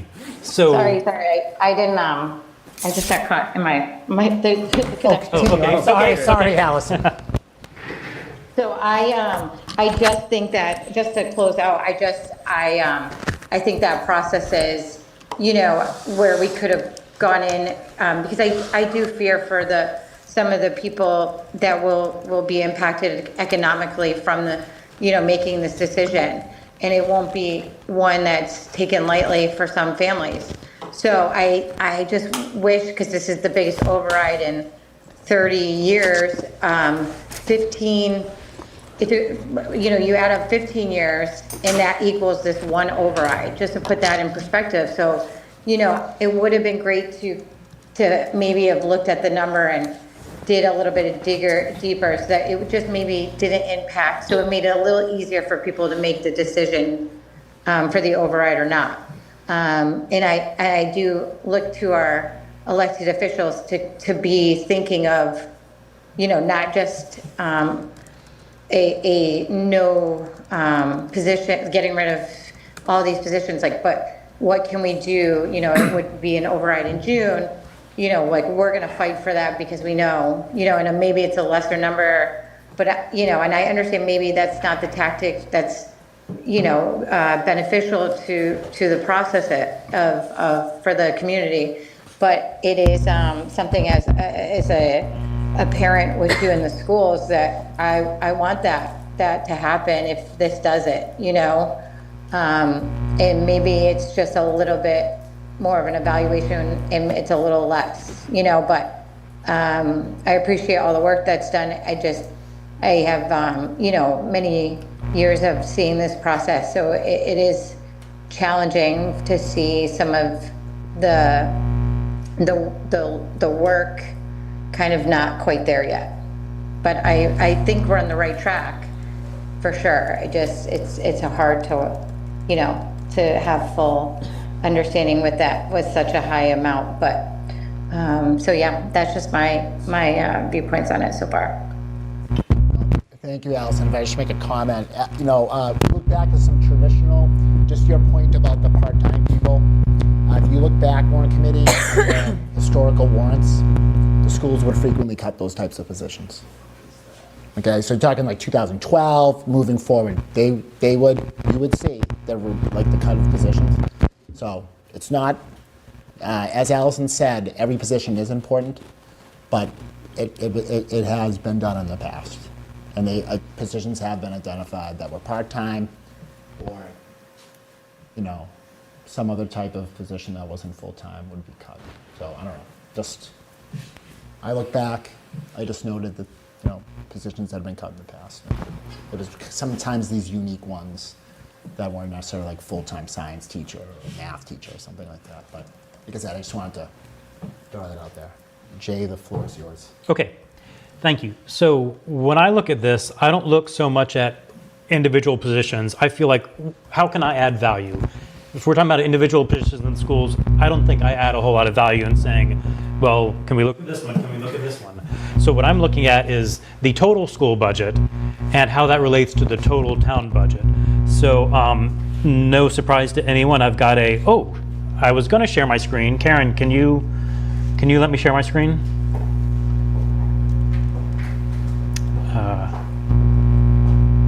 So You should be able to. You can't share? let me try again.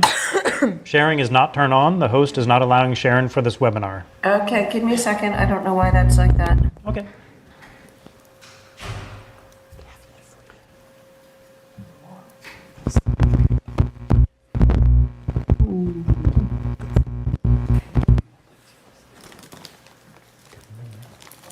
I'm wondering if a Milton Access can help. I'm not sure why that would be.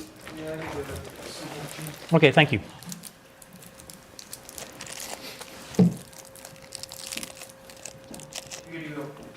Okay. Thank you very much. Okay, click share, click, okay. So I've been looking, ever since we got the total town budget from Mr. Milano earlier this week, I've been looking at that, looking at the schools and how they fit into the total town budget, and trying to see where things stand. And I wish Ron was here, because earlier this week, Ron made fun of me for being an actuary. But the motto, thank you, the motto for the side of actuaries is to substitute facts for impressions. And I realized I had several assumptions about the school budget and how it fit in the larger budget, and I want to take a close look and see, are my assumptions correct, or do I need to take a second look at them? So the first assumption I wanted to look at is what's driving the override. So, okay, I made a list here. Wasn't that nice of me?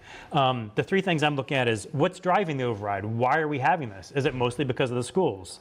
Second one is the school funding growing too much as a part of the town budget? And the third one is, did the schools get a bailout last year and this year? So let's start with what's driving the need for an override. Well, if we look at the budget Mr. Milano sent us, we can see how much was spent in 2025 and how much was spent in FY20, how much is proposed in FY26. I'm talking about the override budget and the change in spending. The increase in spending is almost $14 million. And when you break that out, the schools are a little over 40% of that. Public safety is a little less than 10% of that. Other departments are a smaller amount. And then you've got benefits and stabilization, each making up a large chunk to fill out the rest. Okay, so schools are 40% of the increased budget from FY25 to FY26. Well, let's take another step. Let's say, what if there wasn't an override? If there wasn't an override, we wouldn't be putting several $1 million into stabilization. So let's take that part out.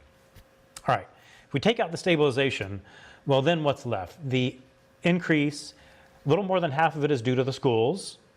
A little more than a quarter of it is due to the increase in benefits, specifically the increase in healthcare. And then you've got public safety and other departments making up the rest of it. Okay, well, we can't do anything about healthcare. It's like gravity. It just happens.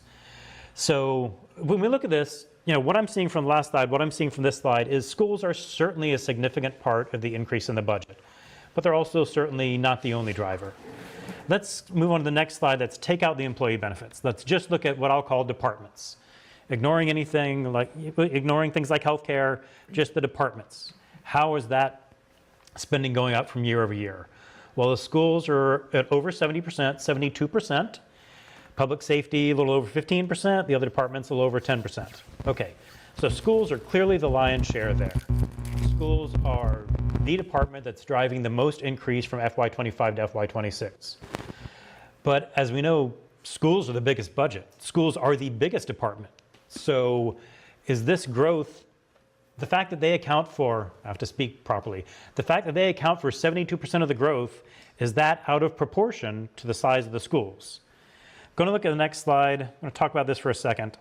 I realize there are no numbers here. Got numbers for you in a second. What I have here on the left is the FY25 budget split, only looking at departments, split into these three groups: the schools, public safety, and other departments. You can see the schools are the biggest part. That's the FY25 budget on the left, and then how much they're contributing to the increase on the right. Now, I've got numbers for you in a second, But first, I just want to look at this, look at the colors, look at the pictures. Is the amount that the budget's growing due to schools wildly disproportionate to the budget of the schools? It's somewhere in the ballpark. All right, I know people like numbers. I'll give you numbers. Schools were 67% of the department's budget. Again, the departments in the town, schools are 67% of that in FY25, and they contribute to 72% of the growth. So they contribute to a little bit more of the growth than is proportional to them. But I just feel like for this whole year, we've had so much wailing and gnashing of teeth of the schools are growing out of control, the schools are making us have an override, the schools, they're growing so much. And they are growing a little bit more than is proportionate to their size. But mostly, it's everything growing in town. Everything's growing, schools are growing a little bit more than everything else, and they're just the biggest one. They're the 800-pound gorilla. So when they grow, we notice it. I'm about to move on to the next topic. I feel like this graph, does this graph make sense? Okay. All right.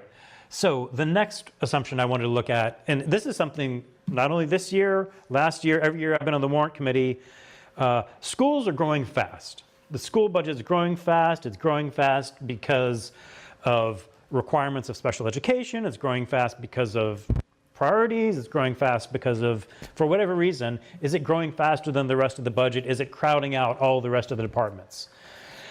So to figure this out, I went to the library and I looked at old town reports. I took them in 10-year chunks. I looked at a town report from 2015, 2005, 1995, 1985, 1975, and looked at the accountant's report.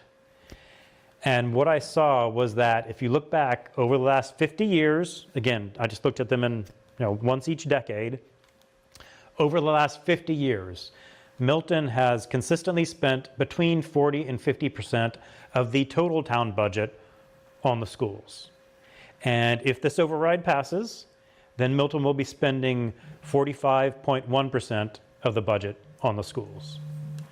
So, we can still have questions about things here and there, but this gives me reassurance that this makes me feel better. This makes me feel like, yes, if the proposed override passes and if this override budget comes into place, then what we're spending on the schools as a proportion of the entire town budget is in line with what Milton has done for my lifetime. So this very much reassured me that what we're doing is not out of line and the schools aren't crowding out the other departments. So the final question, and this one took me a while to get my head around, but the schools, so to speak, got bailed out last year. Last year, they missed their budget, they got bailed out. This year, the shortfall, they're getting bailed out. I wanted to really look at that. Are they really getting bailed out? Well, let's start with FY24. So what happened in FY24? In July of 24, the schools said, we finished everything and we're $415,000 short, and the select board was not at all happy with that, but gave them money from the ARPA funds to close their budget. I don't want to diminish $415,000. That's a lot of money. But I'll also say that's 0.7% of the FY24 budget. That's how much they were over their budget once they used their stabilization funds, et cetera. And so is that, having to bail out a department with 0.7% of their budget, is that out of line? Well, I checked to see how the reserve fund has been used the past few years. For the past 3 years, at least, DPW, every year they need about 2% of their budget coming in from the reserve fund because their budget can't hold it. Okay. I'm not saying that's due to the DPW mismanaging their budget. I don't know if anyone's saying that. The schools were 0.7% above their budget. DPW is 2% above their budget. Legal last year went 63% over their budget. A couple years before that went 11% over their budget. And then, as we can all see, there's the, oh no, it's cut off. That's the punchline. Oh, That's the warrant. Oh, hold on. I got to show this. The warrant committee and FY22 went 26% above their budget. That is a $3,000 excess of the warrant committee in FY22. So again, I don't mean to diminish $415,000. I don't mean to diminish the fact that they drew down reserves. But in the end of the day, if we feel like, oh, is the town bailing out the schools? The town bailed out the schools to 0.7% of their budget, a lower percent than we usually bail out DPW. And then what about this year? Well, we talked about this a bit earlier in the night. So February, they realized they were having a shortfall of 2.3 million. They've made cuts. They've managed their budget. They've lowered it to $683,000. So now, and I'm repeating some of what was said earlier, but I need to repeat it to get it straight in my head. So what's happening now? What's the deal that's been cut? $700,000 is being transferred to the reserve fund with the intent of covering this year's shortfall. In exchange for that, if you want to put it in this way, the deal they cut with the select board was two-pronged. Override passes, override fails. If the override passes, they were previously going to get $1 million in a special education stabilization fund. Now they get zero in a special education stabilization fund. If you view that as school money, which arguably it is, that means the school gave up $1 million in order for this $700,000 coverage. If the override fails, as we heard earlier, the school budget is $1 million less than it would have been before we made this deal. So again, to get $700,000 covered this year, they're giving up $1 million in budget next year. So are they being bailed out? Well, the bailout is coming from the school's budget. And not only that, the schools are giving $300,000 back to the town's budget. None of this is to diminish that there were issues. None of this is to diminish problems with the schools, with the finances. But I hope this helped put things in perspective for everyone, because it certainly helped me see things in a different light. Jay, thank you. Jay, can I ask you a question? Please do. Thank you for these slides. What do you think? You made a comment just about, the schools are heading in the right direction and it's not as, large. What was reflected on the slides? It's just a different way of looking at things. And then you think, Like year to year? Yes. Okay. I think that things are getting better.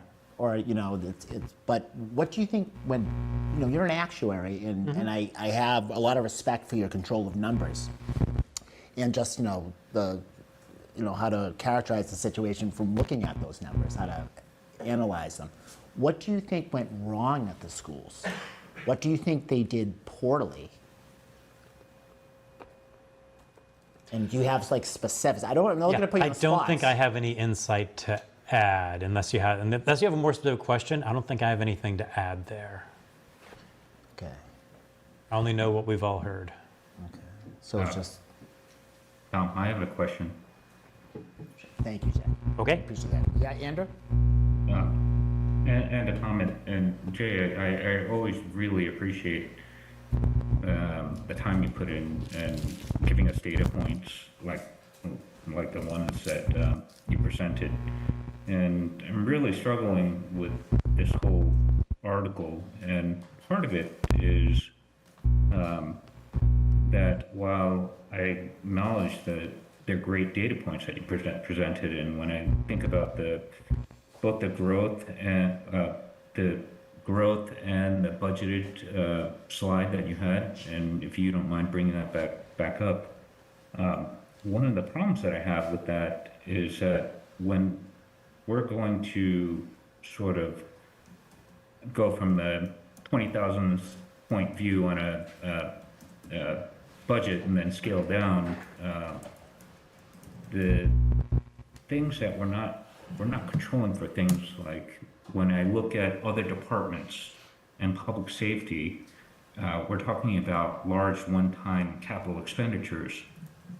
So I think looking at a single year may give us false data points as opposed to looking at it over time, because these one-time capital expenditures happen in 5, 10-year, in some cases, 15 or 20-year lumps.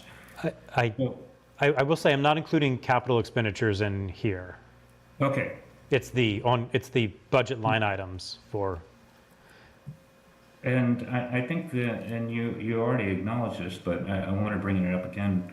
One of the things that I'm really, really, really concerned about is the lack of controls and sort of the absence of what I believe is conservative budgeting that's happened within the schools. And I think one of the biggest things that most private sector organizations will do is plan for both growth and contraction.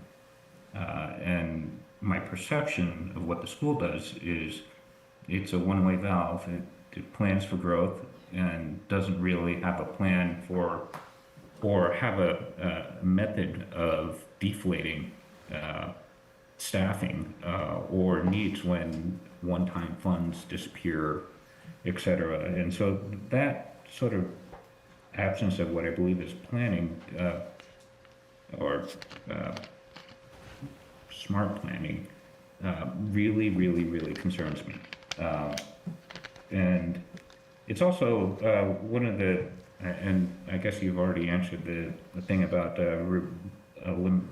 controlling for one-time capital expenditures, but I do want to sort of bring up the point that when we've talked about IT, for example, and you'll notice that when I talk about budgets in general, that I really, when possible, advocate for the idea of moving away from large, long-term, one-time capital expenditures where possible.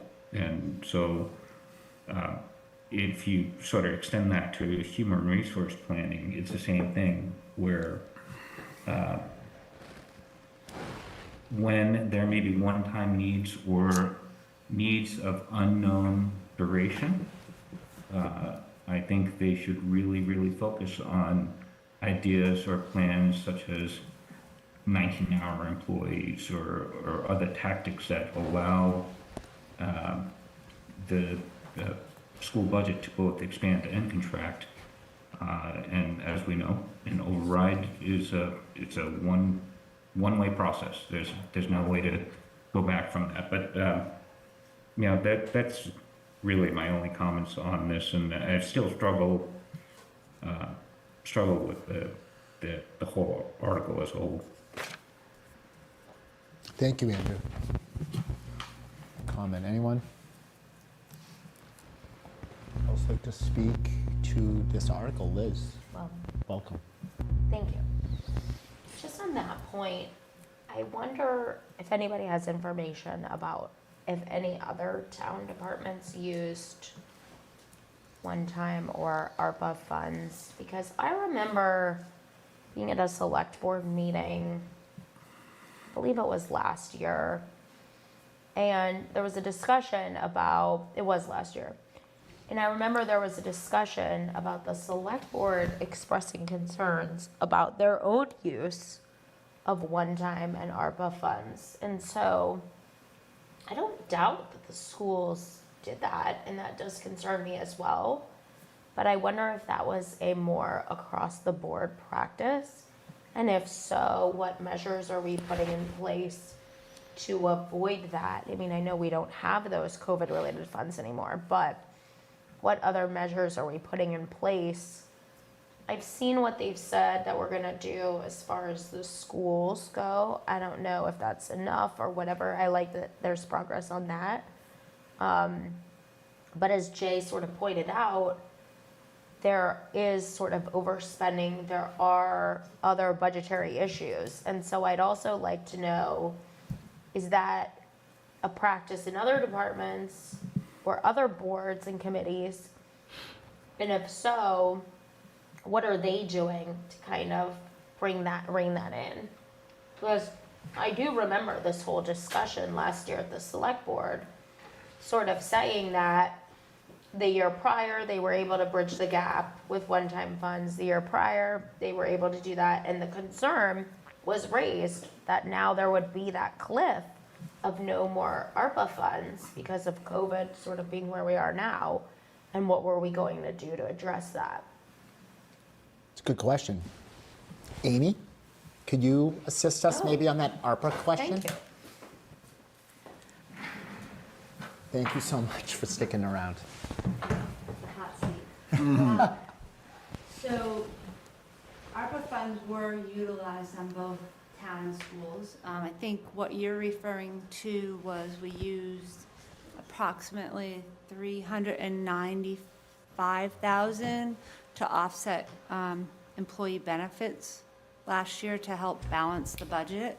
So if you look at the comment that's in the draft warrant, you'll see there's a table in there that kind of shows the main components of why employee benefits are seeing such a large increase year over year, 25 to 26 from 25, and that's part of it.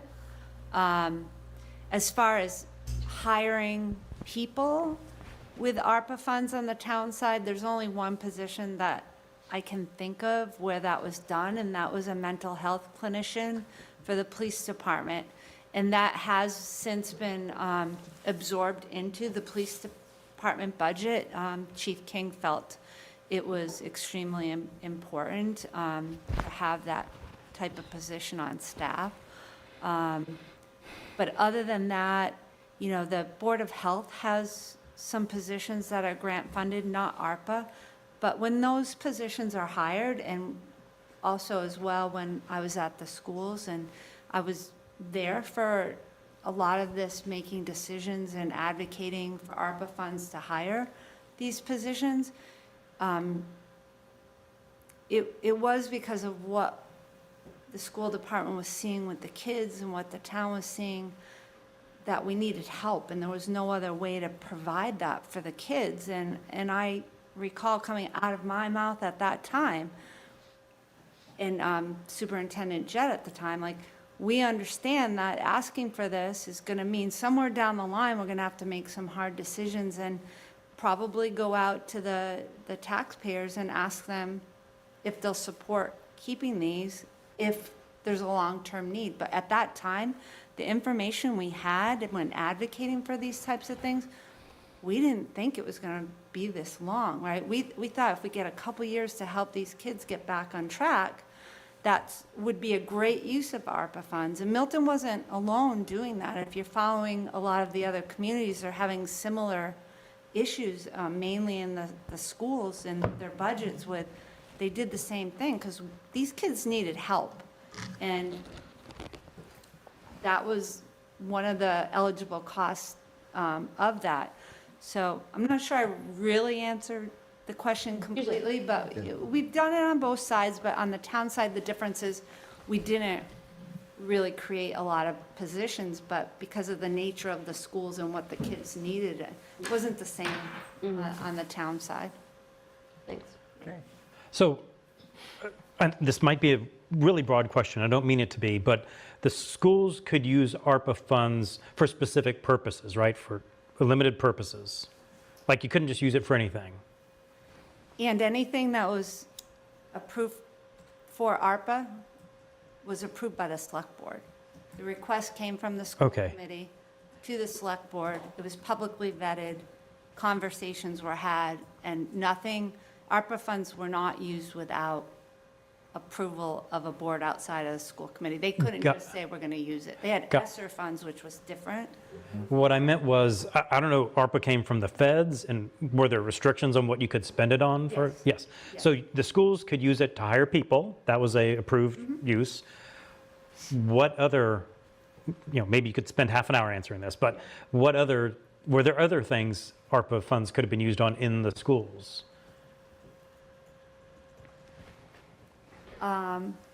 I mean, probably, but I don't. Okay. I don't know. Like, I'm just saying. I wasn't as involved in this role with the ARPA back then. Okay. I was more on the side of the school and advocating for. Well, yeah, that's what I mean. When you were in the schools role, could the schools spend ARPA money on something besides hiring people, or is it? They could have requested to do so. So, for instance, one of the things that was funded with ARPA was to increase nursing support and to increase the kindergarten aides from, they were .8s But that's people. to full-time, right, but it wasn't hiring new people. Okay, They were but already on staff, they were part-time, considered a .8 FTE equivalent, and they were just brought up to cover the full school day, which they would have to leave early at the .8. I guess what I'm wondering is, when you're looking at your options for ARPA, was it that hiring people or, extending part-timers to full-time is the best, well, obviously you thought it was the best use, or were there other things like the ELA curriculum that you could have spent it on? Could you have spent it on the ELA curriculum, I guess is what I'm asking. Possibly, I don't know the answer Okay. to that. Sorry to put you on the spot with something 4 years I want ago. to say we also used some COVID relief money, whether it was ARPA or ESSER, I don't remember, or CARES Act money, to purchase Chromebooks. When the kids were going remote, we had to roll it out to all students. At that time, all students didn't have a Chromebook. So there were, I believe, I just don't remember if it was ARPA or one of the other COVID grants that covered that. It was probably ESSER. So it was used on some. Okay. Probably, there's a lot of guidelines in the ARPA, it's like this. Yeah. I guess what I was wondering, when people say, oh, you shouldn't have hired people with ARPA funds, I didn't know if that was the only option. No, I don't believe it was the only option. Okay. I think it was just a decision made at that time for what it was felt was needed the most to service the kids. Thank you. And Amy, maybe you can answer this, or maybe another member of the Warrant Committee, because I remember when the school committee was before us 2 years ago, and we were discussing this very same thing. Didn't the federal government send recommendations and guidelines for that money? Well, that, Specifically saying hiring full-time positions. This is not meant for not like that, long-term. Does any member of the committee remember that? Like, the Fed said, like, if you hire long-term, like, we're not going to continue to support that position. Yeah. Like, didn't they say it was for COVID-related? It was a COVID relief. I don't know, I'm just saying, I thought that we were told that there was a warning about the hiring, for the same reasons that you're saying it now, that there's going to be a cliff. and I think that was acknowledged Yeah. at the time, that there would need to be a decision made in the future, whether that was to ask the voters for support or to make changes. Again, the information we had at the time, we didn't really know what we were dealing with. It was, as she said earlier, it was unprecedented times, and Certainly were. yeah, and who would have thought then that we'd still be seeing the effects of that, but we are. I don't know, I think it's going to be for the next 10 years, unfortunately. the generation. Agreed. Yeah. It was very helpful, Amy. Thank you. You're always helpful. Sometimes I talk too much. No. Not at all. Not at all. You're great. Thank you. Does anybody have any follow-up just as to that? Jay, thank you. Liz, thanks for that question. I thought I read in the paper a while ago that Quincy didn't do that, which is why they might not have a problem. They didn't use it for. I did read that there was a community that did not. Yeah. Yeah, we talked about it in here. Yeah. And the school committee did acknowledge that, just like we have to do this, and we were like, this is creating a problem. This will create a problem. This will be a problem. So it was, it was acknowledged. I wasn't saying it wasn't. It was, that was like big part of the discussion. I know I was there for those conversations, and I was one advocating it for it at the time, so I just want to acknowledge that. Your we did fault. have- What's that? It's your fault. No, but I think it was valid points made at the time, like. I mean, I had a kid in elementary and middle school, and it was terrible. It was tough. Yeah, and we did hire interventionists, and we did hire adjustment counselors to help the kids that were having a hard time with it. Going remote was really difficult, not just on learning, but on the social, emotional side of things as well. So it was adjustment counselors, it was nurses, it was interventionists, it was all kinds of those types of things. And then some positions to support the increase in special ed. Okay, thank you.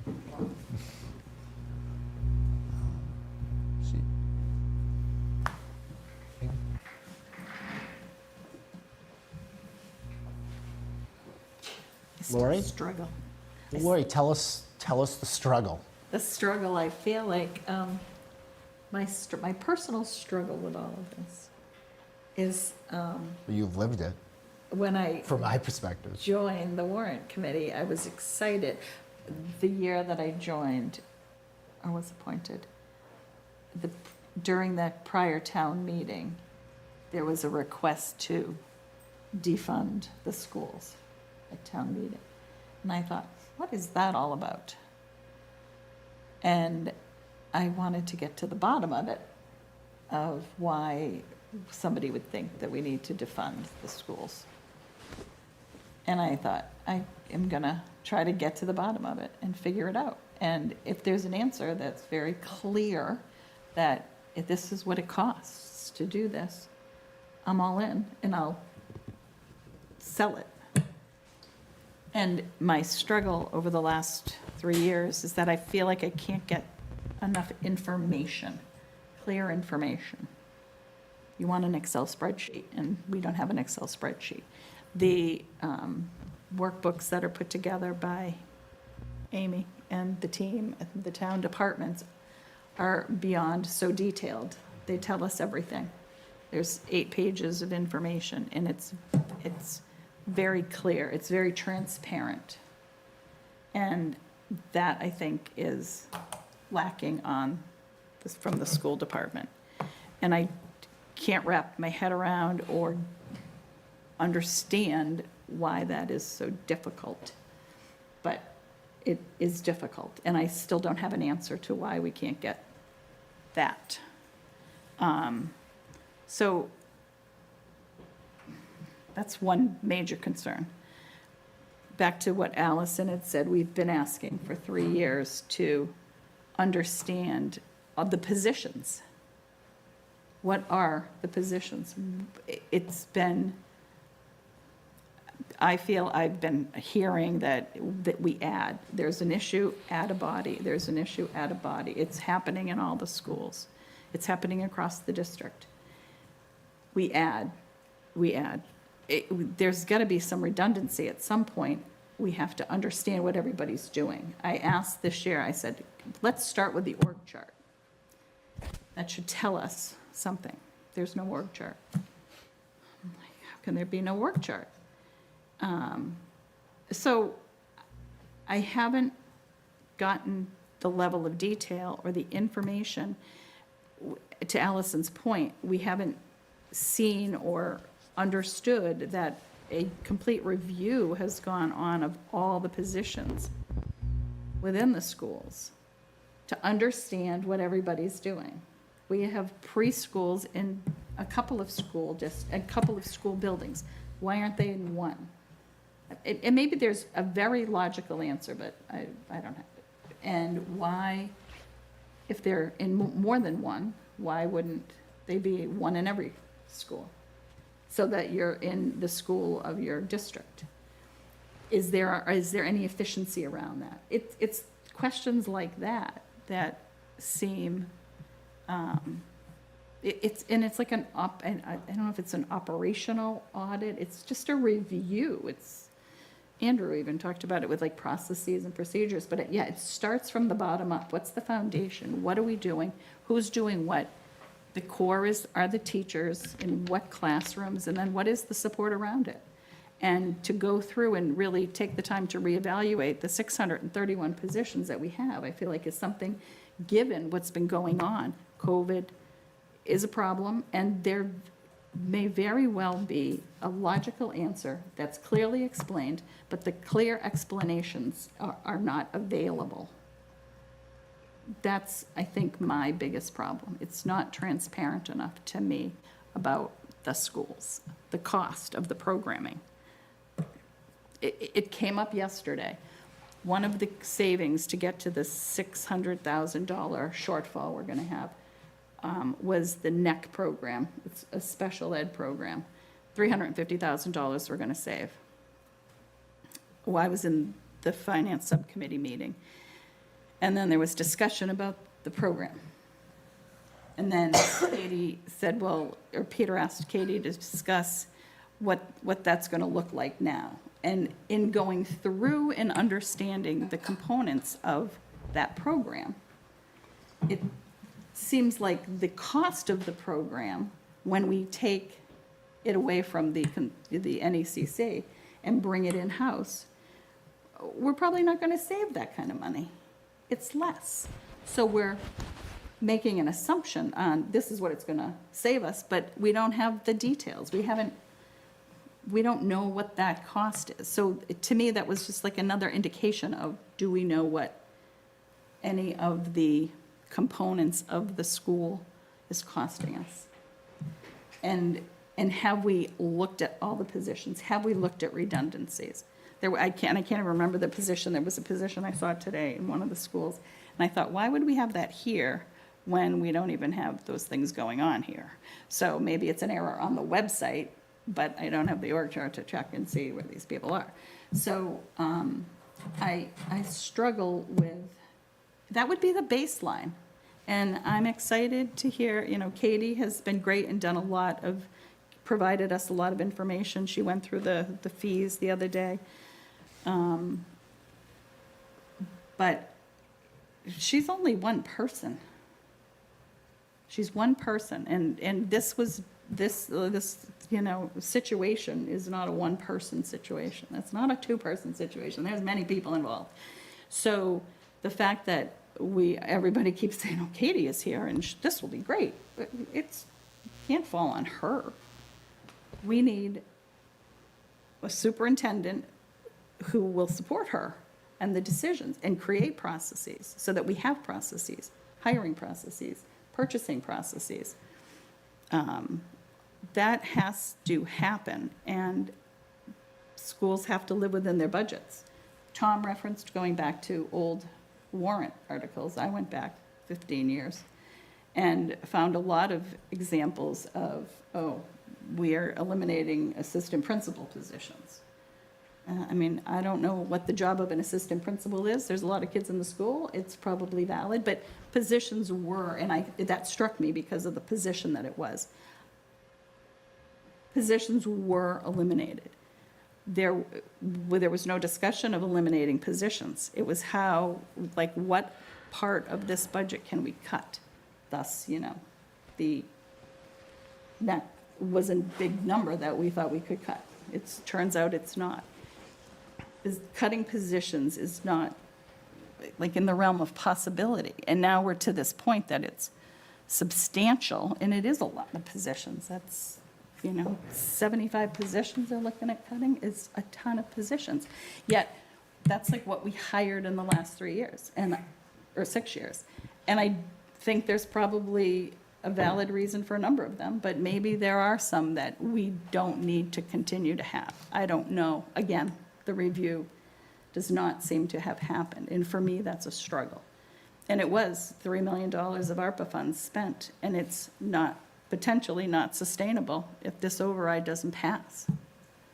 And I feel like that would have been a very good exercise, although time-consuming, to go through and really identify it, and we would have had an org chart out of that exercise, but that hasn't happened. So I struggle with that. So I'm feeling very disappointed that I don't have a good handle on where the schools are after my 3 years of going to meetings and all the subcommittee meetings I've attended. It's not clear. So I'm frustrated, disappointed. And I hope with, the new hopeful superintendent that joins will be an asset. I think I said 2 years ago we should call him. Didn't he just retire? I think that is the best news. And hopefully it happens, and it happens quickly. So I think, as I think it was Allison said, I think we're moving in the right direction. But we do need controls in place in order to ensure, processes. And we have checks and balances, controls, accountability. It's a big number that we're spending of the taxpayers' money.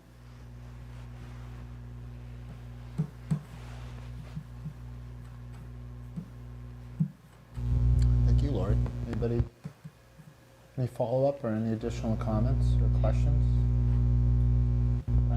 I agree. I mean, I think accountability was a big thing, and I think if they get the principals in charge of the budget and be responsible for that, I think that'll just be a different mindset. And if they manage it like on a monthly basis, I think that'll change things. You'd think you'd see some cost savings from that. My frustration is I hate asking questions because I don't always think I can get the answer. And, I know it's like their budget in 3 years jumped like 18%, like $11 million, which is a lot. It's really hard to get a handle as to what was that? Like, why this big sudden jump?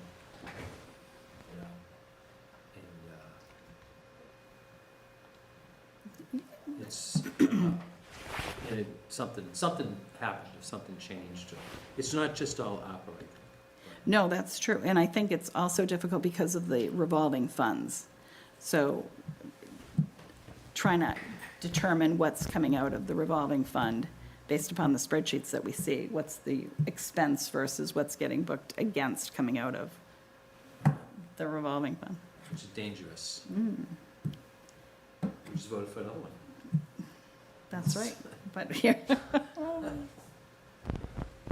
Yeah, that's true.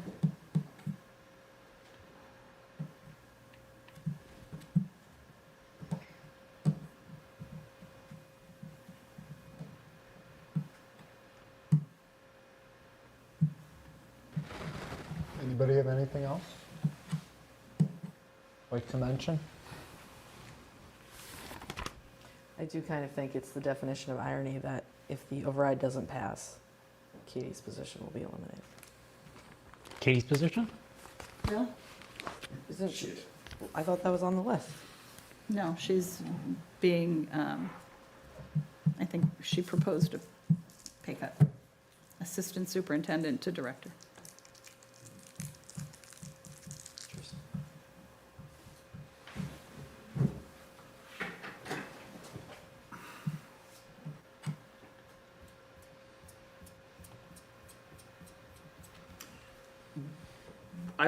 I think it might be, a good idea for, if the override doesn't pass, that maybe the warrant committee some people could work with the school to try to figure ways to mitigate damage. I think that might not be a bad idea. I think it'll be all hands on deck. Yeah. Anybody who has any way to help. It happens. Yeah. I Like, mean, it's, throw everything out there and see. I don't think, you don't want to see teachers go, yeah. In 24 days. So we have to vote on this? 26 days. Election. There's a lot on the table.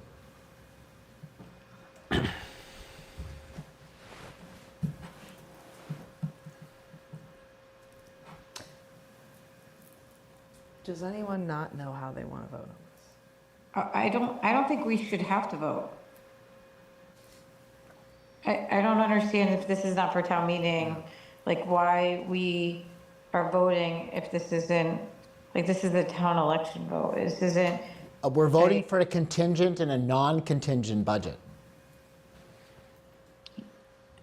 Yeah, I'm just not comfortable.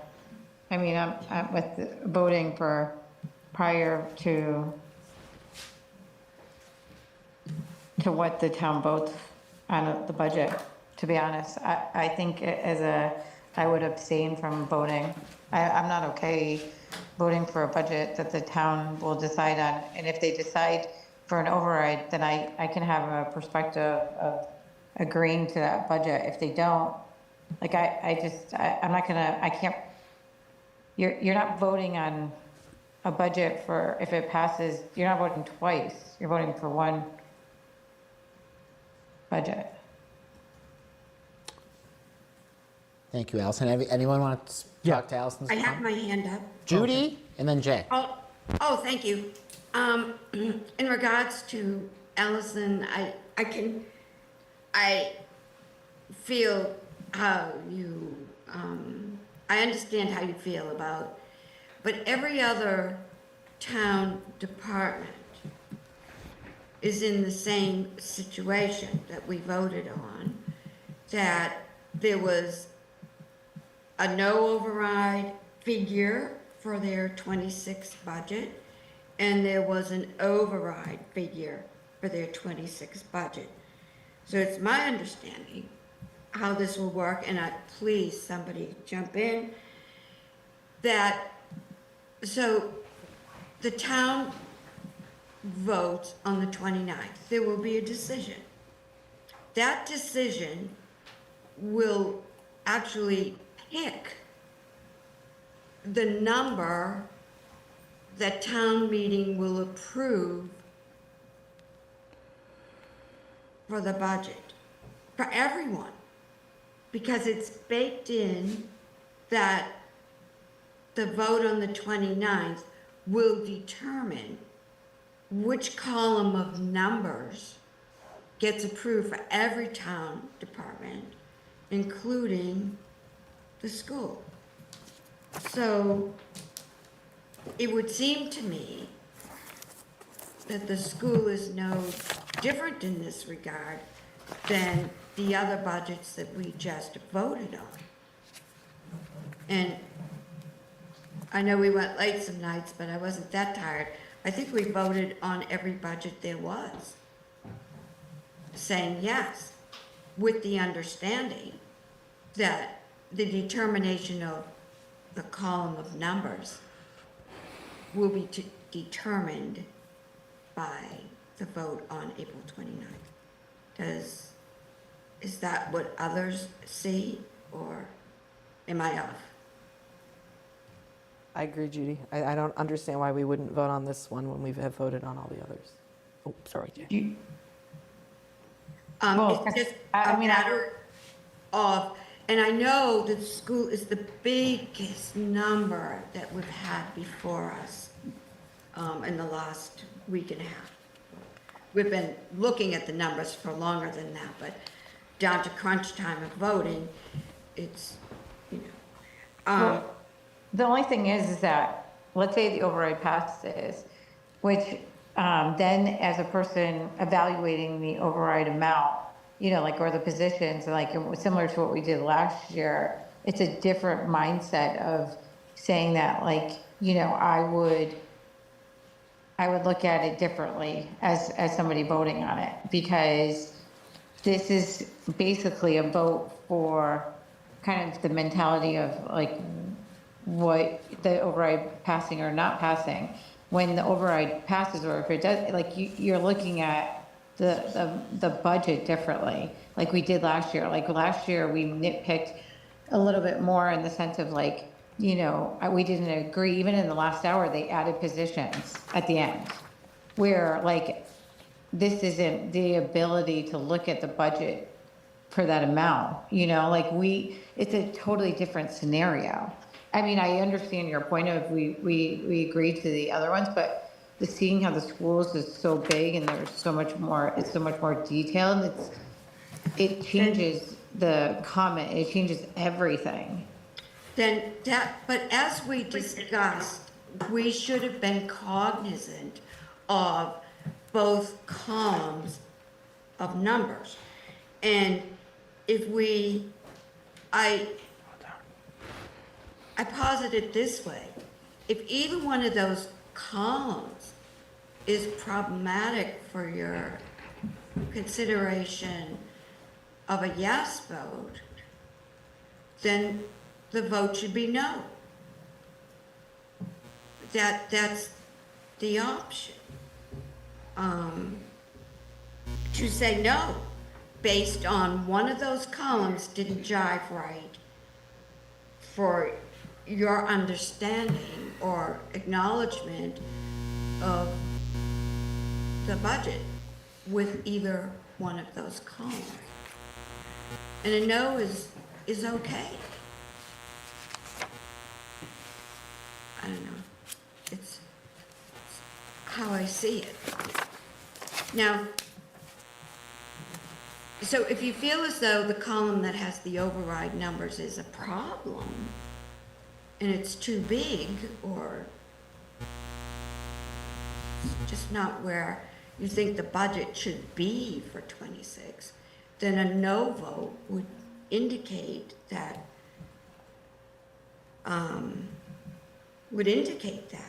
there was a problem with one of those columns. Thank you. Thank you, Judy. I think Liz. Liz, yes. Liz, okay. So kind of to Allison's point, I think that it is hard, the situation that we're in. I said this, who can tell the days anymore, but I think yesterday. Because in some ways it would have been a lot easier if town meeting happened first before the election rather than the other way around. But it is what it is. So I think, like, to Allison's point, it's really hard because, as I said also maybe yesterday, when you have the vote, you can say, okay, the people of Milton, knowing what they know about all the budgets, have decided, like as you said before, that it's important to them to continue to fund these positions that were paid for with the one-time ARPA funds, or whatever it is. This is their values, this is what the people have decided. I agree that it's kind of hard because we don't know what that vote is going to be. So then I think about it like, okay, well, it's not really our kind of role to sort of think about politics or however people are going to vote. So our role is kind of to think about the budget, which then leads me to what Lori said, which is that it's sort of hard because we haven't had the opportunity to kind of deep dive into it maybe the way that, you know, some of us would like to. However, then I think to myself, okay, well, we're sort of in the situation that we're in, and we have the budget that we have. And I mean, we've been saying this sort of since August, that it would be great if the warrant committee could dive more into sort of the decisions that were made in previous years leading up to, but we haven't been able to do that. So maybe in the future sometime. But I think that it makes perfect sense if people want to abstain. I think it makes perfect sense if people want to vote no. It makes perfect sense to me if people want to vote yes.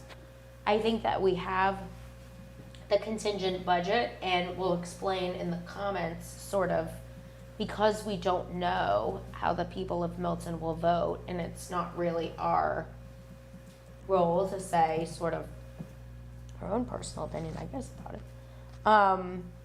except to raise these issues.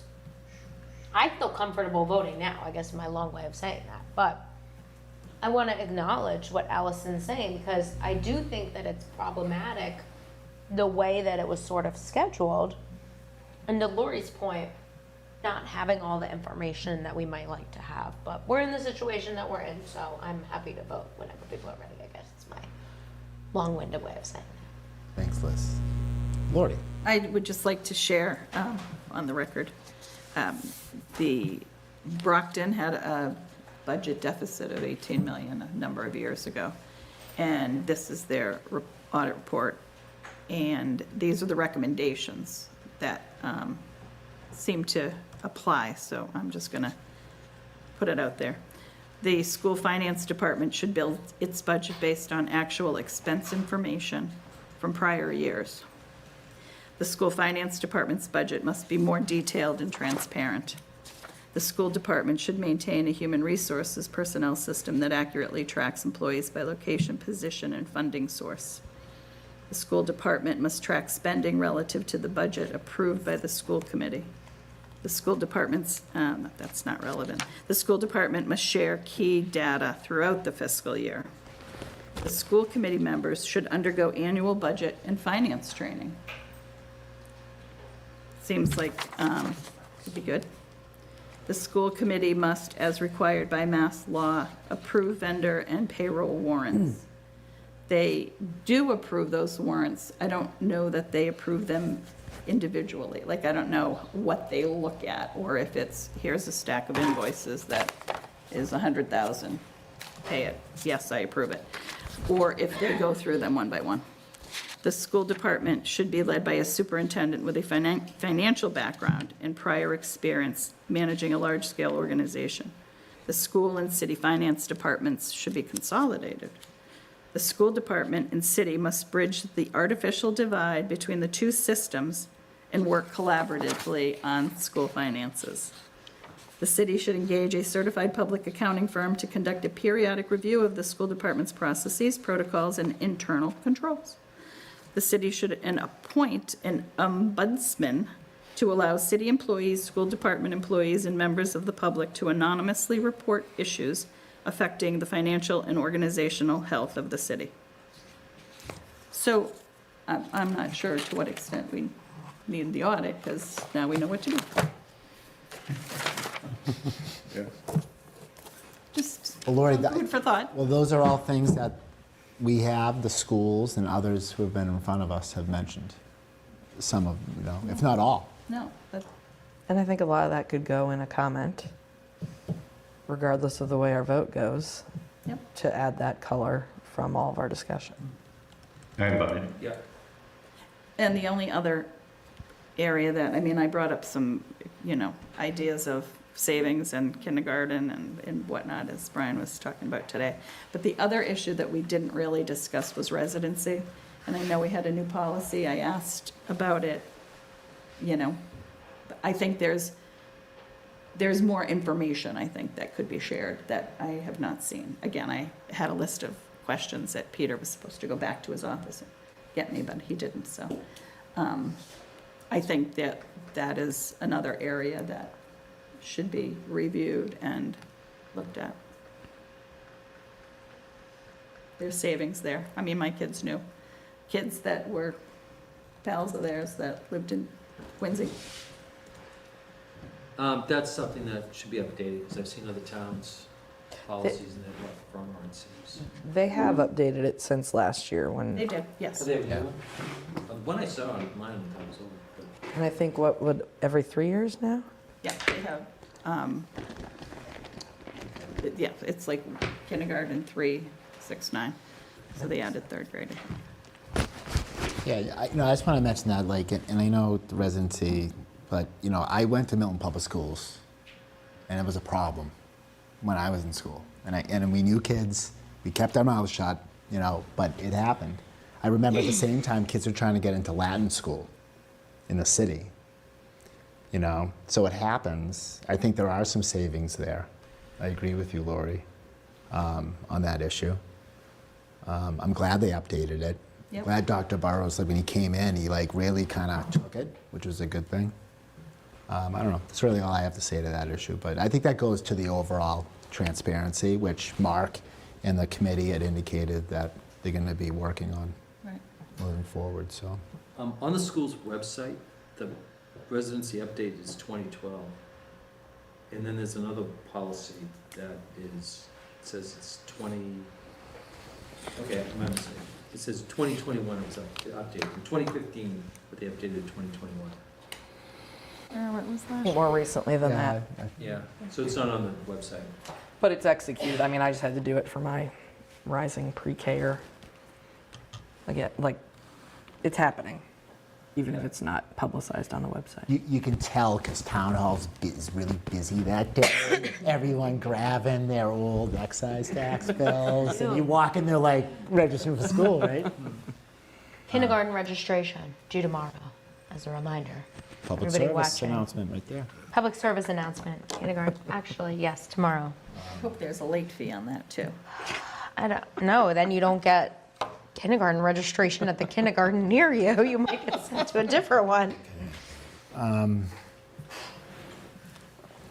As I do with every other article I have past couple of nights. Does anybody have anything more they would like to speak to in regards to Article 24 and the contingent and the non-contingent school department budget for fiscal year 26?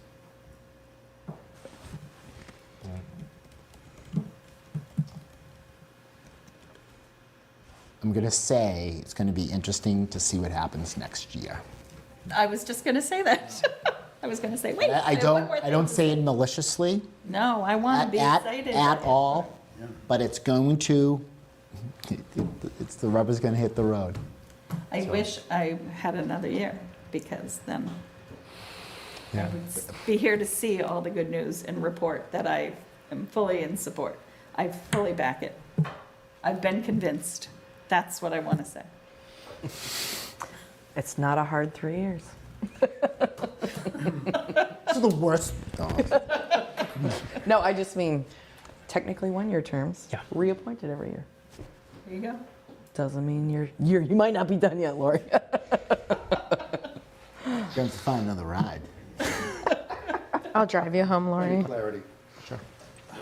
What is, Come take you. what does a yes vote mean on this? A yes means that we approve both the contingent and the non-contingent numbers As a number. as a number. It is not a recommendation for the town in any way? It is a recommendation to town meeting that we believe this contingent and non-contingent numbers are sound and that they should vote in favor of them. Or actually, frankly, yeah, whatever it may be. Right. What do you mean, whatever it may be? Either the override passes or it doesn't. May So not it's either a pass. contingent budget or it's Yeah. not a contingent budget. So we're just saying whatever's in front of you, town meeting, we vetted. And, we're putting our confidence in that number. To Liz's point, it's kind of, but that's what we've been served with. So to Allison's point, Allison, I think, is not wrong.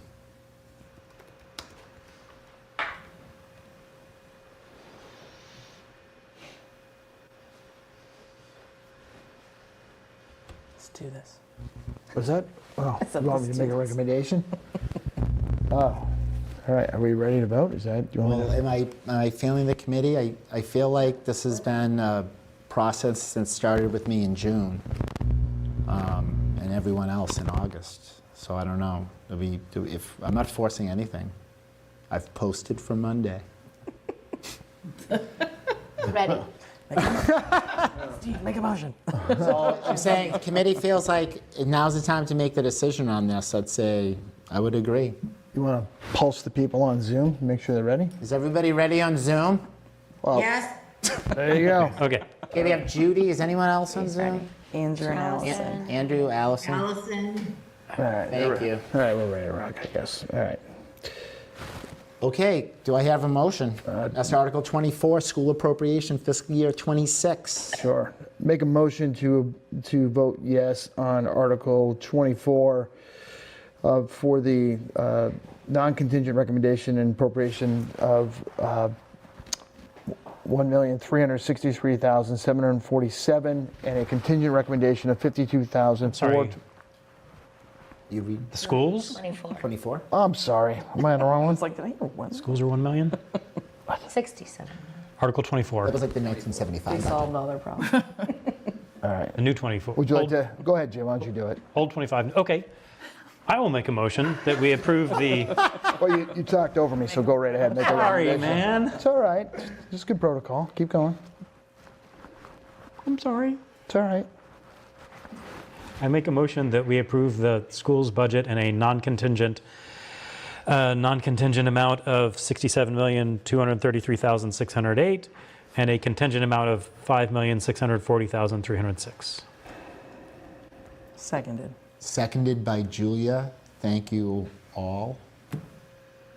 Karen, can you call the vote on Article 24, School Appropriation for Fiscal Year 26? Steve? Can you come back to me, please? Sure. Lori? Regretfully, no. Liz? Yes. Jay? Yes. Allison? Abstain. Andrew? No. I think Macy left. Is Macy gone? She's gone. Julia? Yes. Peter? No. Brian? No. Judy?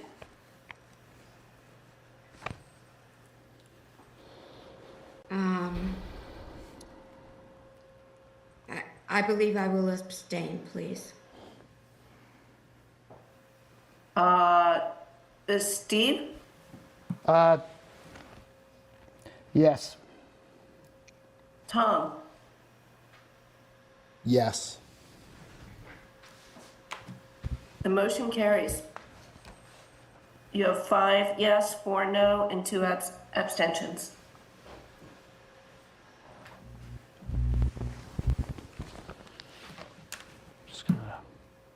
It's kind of like I don't know what the feeling is now. That's over with that.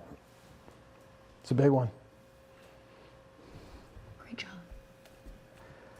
I don't feel that way. I think what he said is, I think there's a lot of risk. I'm really nervous about that, but I just... Yep. I'm putting my faith in the school committee Same. and the new superintendent and Katie Blake. I'm putting my trust in all of them to do the right thing moving forward. Agreed. And if they can't do it, the taxpayer will the next election. They'll fix it. So, Agreed. Can I ask something? This is an issue that came up last night. It came up again tonight. The issue of, does the warrant committee have an official position on the override? I think I sent you an email today. I looked at the 2017 warrant, which is the last time this came up. And in the beginning of the warrant, there's a several-page letter from the warrant committee, as always. And in that letter, they took a position of, we support the override and we hope the voters support it. So the most recent time, the warrant committee did take a position. Jay, I'm going to address that in my message to town meeting. I think. And may I make a comment, a rebuttal, please? Sure, Judy. I didn't mean to interrupt you. Oh, Mr. no, that's fine. I'm sure you're on this, but I just wanted to add my 2 cents. I believe the warrant committee has now done its job. We have taken every article but one, we still have the lighting, and we have deliberated, discussed, investigated very thoroughly and made a voted decision on every article, which is our job. We do a job for the town meeting members to be informed when they vote and enact policies for our town at any town meeting. Our job is not in any way at all to publicly endorse an election, which this ballot question is part of an election. If you want to endorse, do it on your non-warrant committee time. Have your friends and family post on Facebook what your beliefs are, because we're encouraged not to. Get word out, walk the streets, whatever you want to do. But it is not a warrant committee job to determine how people should vote. Because if you want to vote on this ballot question, why don't we all just get up and endorse a candidate we like? Hey, let's take a vote on Peter Rabbit. He's running for, the animal shelter. How do we all feel? Should it be Wile E. Coyote? That is not our job, to influence the citizens of this town in how to vote. And I stand firm on my belief of what our job is and what it is not. You can have your opinions, you can get them out there, but not on the Warrant Committee dime. Thank you all for letting me have my 2 cents. Thank you, Judy.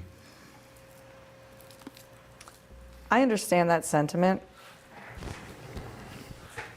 when it comes to candidates and issues out and about, within the town that we may discuss as a committee. But I do think there is an argument to be made that as the financial committee of the town, having put all of the work in and the hours in that we have over the last year, and as I said last night, arguably some of the most informed people in town due to our access to the finances and the people who manage them. Now, we have the 30,000-foot view and the sort of micro view of the departments.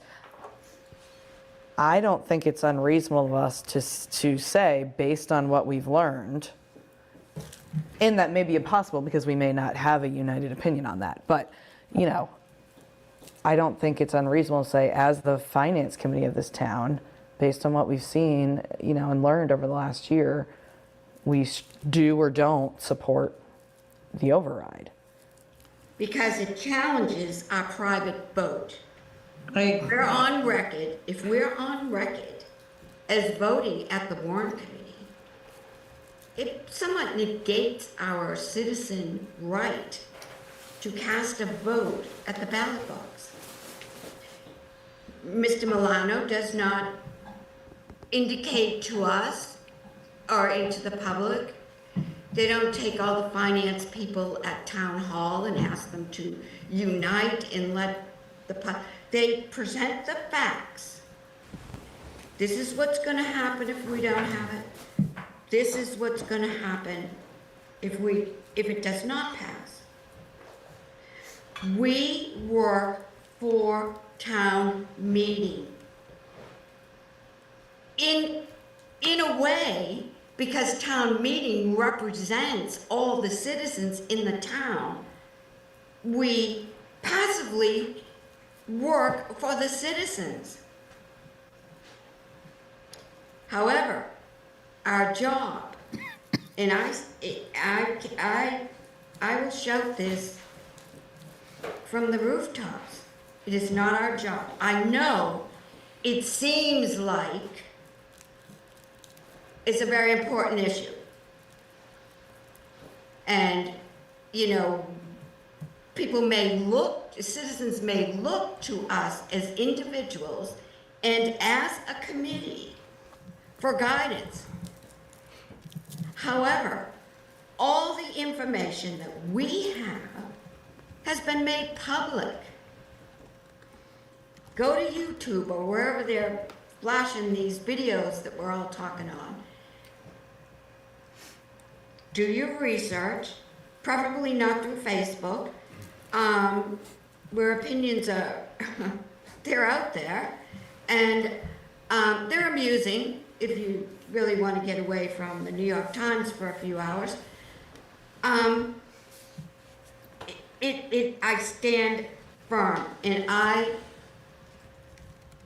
would be so disappointed to see our committee veer into that. I mean, people can watch us and probably guess maybe. If I were to guess and I could be a fly on your ballot, I would guess you would vote yes. What would you think of me? You don't know, do you? Would you want to be a fly on my ballot? I am not giving away in a public domain where my ballot is going to choose to have that oval filled. It is not my job. on this committee, and I signed on, and I promised to give it my full attention in research and listening and being involved in the discussions, and I feel that I have fulfilled my promise that I would be an engaged committee member. The citizens and the town meeting members got their money's worth, I feel. Well, not to toot my horn, but I fulfilled my obligation to work. It is not my obligation to tell the town how to vote, the town citizens, how to vote on an override. They can check us. We can be fact-checked. We cannot hide. So, I will leave the room if the committee does decide to have a vote, because I'm opposed to us doing that. Thank you, though, Julia, for your opinion, because it's what you believe, and that is part of being in the Warrant Committee, that we're not Borg. We have opinions, and and they're valid, and we're allowed to express them. And that's what makes us stronger as a committee, that we just do not ever rubber stamp anything. Everyone has a voice. They're always given an opportunity to express their view of whatever they're discussing, or we're discussing. And I think I am overly passionate about this, so I think I should probably sign off and allow others to speak. Thank you. Thank you, Judy. Peter, then Liz. Judy, I agree with you 100%. When I was asked to join the Warrant Committee, I was told I should provide information, the best information possible, to the town meeting members and to, therefore, to the taxpayers of what is going on in the town and what is to, and to help them understand what they're voting on. I've read warrants for 35 years that I've been here. I have always agreed with the Warrant Committee because I see them as an independent source of information, of good information, that I can use to make my decision. I don't want that to change. If we go one way or the other on this, and the town people go the other way, our credibility is shot. And I just don't want to see that happen. So that's really my position. I think it's similar to Judy's. I don't see it. Liz?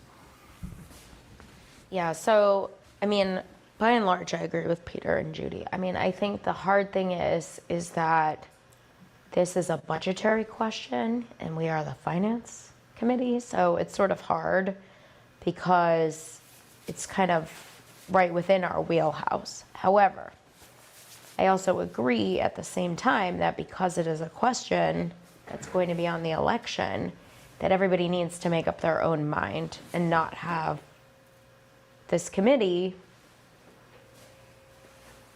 tell them kind of how we feel and to influence that. But again, I think that if it were sort of done in the opposite way, I keep saying this, but done in the opposite way, where town meeting and then the election happened rather than vice versa, maybe that would have changed, my position on that. But I think I understand what Jay and Julia are saying, but I do really agree with Judy that everybody has a right to vote confidentially. And so, I think that that's very important. But also everyone has the right to kind of make up their mind.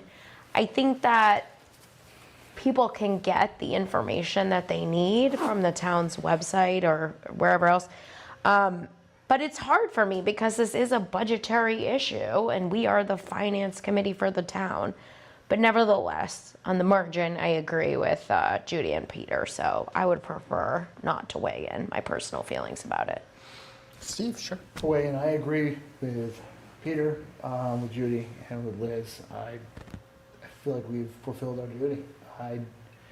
We were asked, last summer when I was asked to come back in, we were told to stay off Facebook and stop posting opinions and doing all that. And I feel strongly about that. We should not be weighing in on those options. I mean, we need to be seen as independent. That's a big deal. There's a lot of trust in us to do the right thing. And I said it last night, when people read that warrant, they look at it and say, that's how they feel. I'm going to go with that because many of them, that's their source of truth. They're not reading the Milton Times. They're not on all these websites. So I agree with you. I don't want to weigh in on that. I agree too. I agree too. I actually agree too. Judy made some very compelling points that I really appreciate, and I was more saying, there's an argument that could be made. I don't even know that I personally am making it, but I appreciate the points you raised, Judy, and I agree. I say as the chair, I'm going to write a letter, and I'm going to be respectful of everyone's opinion and the information that we shared as a committee. I think our vote tonight is illustrative, I think, of how we feel, or some of us feel about the number. And I think that is, Jay, a vote to the town of confidence that we trust that this is a good number. And if you, as the taxpayer, we trust it, you can say yes, Like, we have faith in either of these numbers. And if you feel as if though you want that override, you vote for the override. And the warrant committee says it's okay. I don't know. Julia? I feel like that's the opposite of what this group just said they wanted to happen. No, I'm just saying in terms of writing the letter, I'm going to look at how the vote came, But you're saying that either option for people. So to my point that we're the finance committee for the town, what you're saying is that either option financially, we believe that with the town's approval, so if people choose that they want to have an override and increase taxes for the majority of residents of this town, those finances make sense. If people do not want to vote for the override, do not want to increase taxes, the finances based on that, the numbers make sense. And I think that that's our sort of role rather than weighing in, yes, I personally believe, no, I personally don't believe, that sort of thing. But to say budgetarily, to your point, we believe that either way, depending on how the town votes, we believe that we have faith in the school committee or whatever. I also wanted to add, I think the other thing is too, is that we're having this, or they said we were going to have this new committee with a couple members of the warrant committee, a couple members of the school board, a couple members of the school committee, to kind of go over. I'm just shaking my head. To kind of go over some of the finances. And so that's sort of another, I just want to bring that up again. That'd be Another an excellent thing, I think. measure, so. I agree with Liz. I think what you want to convey is we're backing these as like budgetarily sound numbers, but yeah, you make the decision. You want less services, go for it. If you want level service and nothing more, there's the number right here. And here are the reasons why you can pick either one. I think addressing what we're going to lose, addressing what could happen. I think that is our responsibility to town meeting. yeah, I agree. Factual. I agree with Liz's statement. My takeaway from that was we're supporting the voters, essentially. We're going to support their coming out. Yeah. Makes sense. I fully support whatever the people decide to do. That would be my position, is that whatever people decide to do, I fully support that. Thank you, Amy. Thanks, Amy. Thank you. So, there we have it. Make a motion to adjourn. Wait, does that mean no Monday? No money. When are we going to see each other? Before you, I actually stopped. Yeah, don't do it just yet. No, Judy, I have something for you. Can I talk first? Oh, I was just going over not itinerary, what am I trying to say at this late hour? Where we're at with doing that last article. Thank you, sir. Yeah. Judy, I was going to ask you, could you write the cemetery comment? Oh, I'm so bad at writing comments. Can you just bullet point everything you've learned? And then just give it to someone else to actually put it into sentences? Yeah, you can send it to me, but I need it before Sunday. I will do that. Anybody want to help out in the CPC comments? Yeah, I will. You sure? Yes. Yes, I will. Okay, Liz. Because I was paying very close attention. Brian, handle our planning board. Brian, thank you. Our school subcommittee is doing our schools. Judy's going to bullet point cemetery. Liz is going to do CPC. And the lighting bylaw. I've already done mine, right? You've already, yeah. I'm done. I'll be doing the others. You've given me enough. The other- You review again if you need. You ready for 39 articles? What's the deadline? I'll definitely do employee benefits, and we can talk about You what want to other do ones. employee benefits? Well, absolutely. Jay, thank And we you. can talk about what other ones I can help out with. Thank you, Jay. Yeah. So Jay will do employee benefits and maybe others. Saying who's doing the planning, but you already did all of that. Yeah. The warrant, I think, is going to go to print Tuesday. Holy moly. I know. The anxiety is just like... Then the next time we'll see each other is to discuss the lighting. East Milton overlay. It's big, huge, East Milton overlay. The floodplain. MBTA communities. 10%, 25%, whatever. Is this May or June? It's June. No, I'm talking about the lighting bylaw. That's on May. Yeah. Lighting bylaws coming in May, but we're Somebody gonna, coming? we're gonna green sheet and, okay, I was saying, when we're discussing those other ones, we're gonna try to get our lighting bylaw friend here to discuss that article. And then we can green sheet it like a week before town meeting. When are we going to see each other next? We're gonna see each other, Monday. no, I'm gonna take Monday off. Just take a little, Like a week break. Yeah, a week. please. I'm going to be posting very soon, and we're going to have to get planning boards coming back in, so we'll have a dual planning board, warrant committee meeting, not the lighting, floodplain, and then, MBTA. And so the planning board is going to be running the show here. Excellent. And that is for the June That's town meeting, the planning board? Basically, it's like And the a lighting is fall for and the May. spring. Okay, and the lighting is for May. And the lighting is for May, yeah. But we're going to green sheet that one, Judy, in an effort to get a member of the select board or town council or someone else in here to discuss what changes were made. The article is the same as it was corrected on the floor of town meeting or just previously to that. So there have been no additional changes. Okay. April 15th. June 16th. April 15th. That's a nice day to come in. Tuesday? Tax day. Can I Don't you have make paid your taxes then? Yeah, Sorry. wait till I mail them on the 15th. I pay. File my extension on the 15th. Brian. I have a recommendation, like, if we don't, like, I think we all thought we should, for the lighting, we should get an expert in. Oh, yeah. If we don't get one in, can we say no, like, put it on the June one, since it's so close? Oh, no, it is. Oh, no. I've already, we lost that battle. We lost that? I lost that battle, yeah. You Sorry, tried. committee. Valiantly. I wanted it in June. Yeah. And it was going that way, and it fell that way, and then it fell back to May. Right? I think upstairs thought it was better to deal with it in May.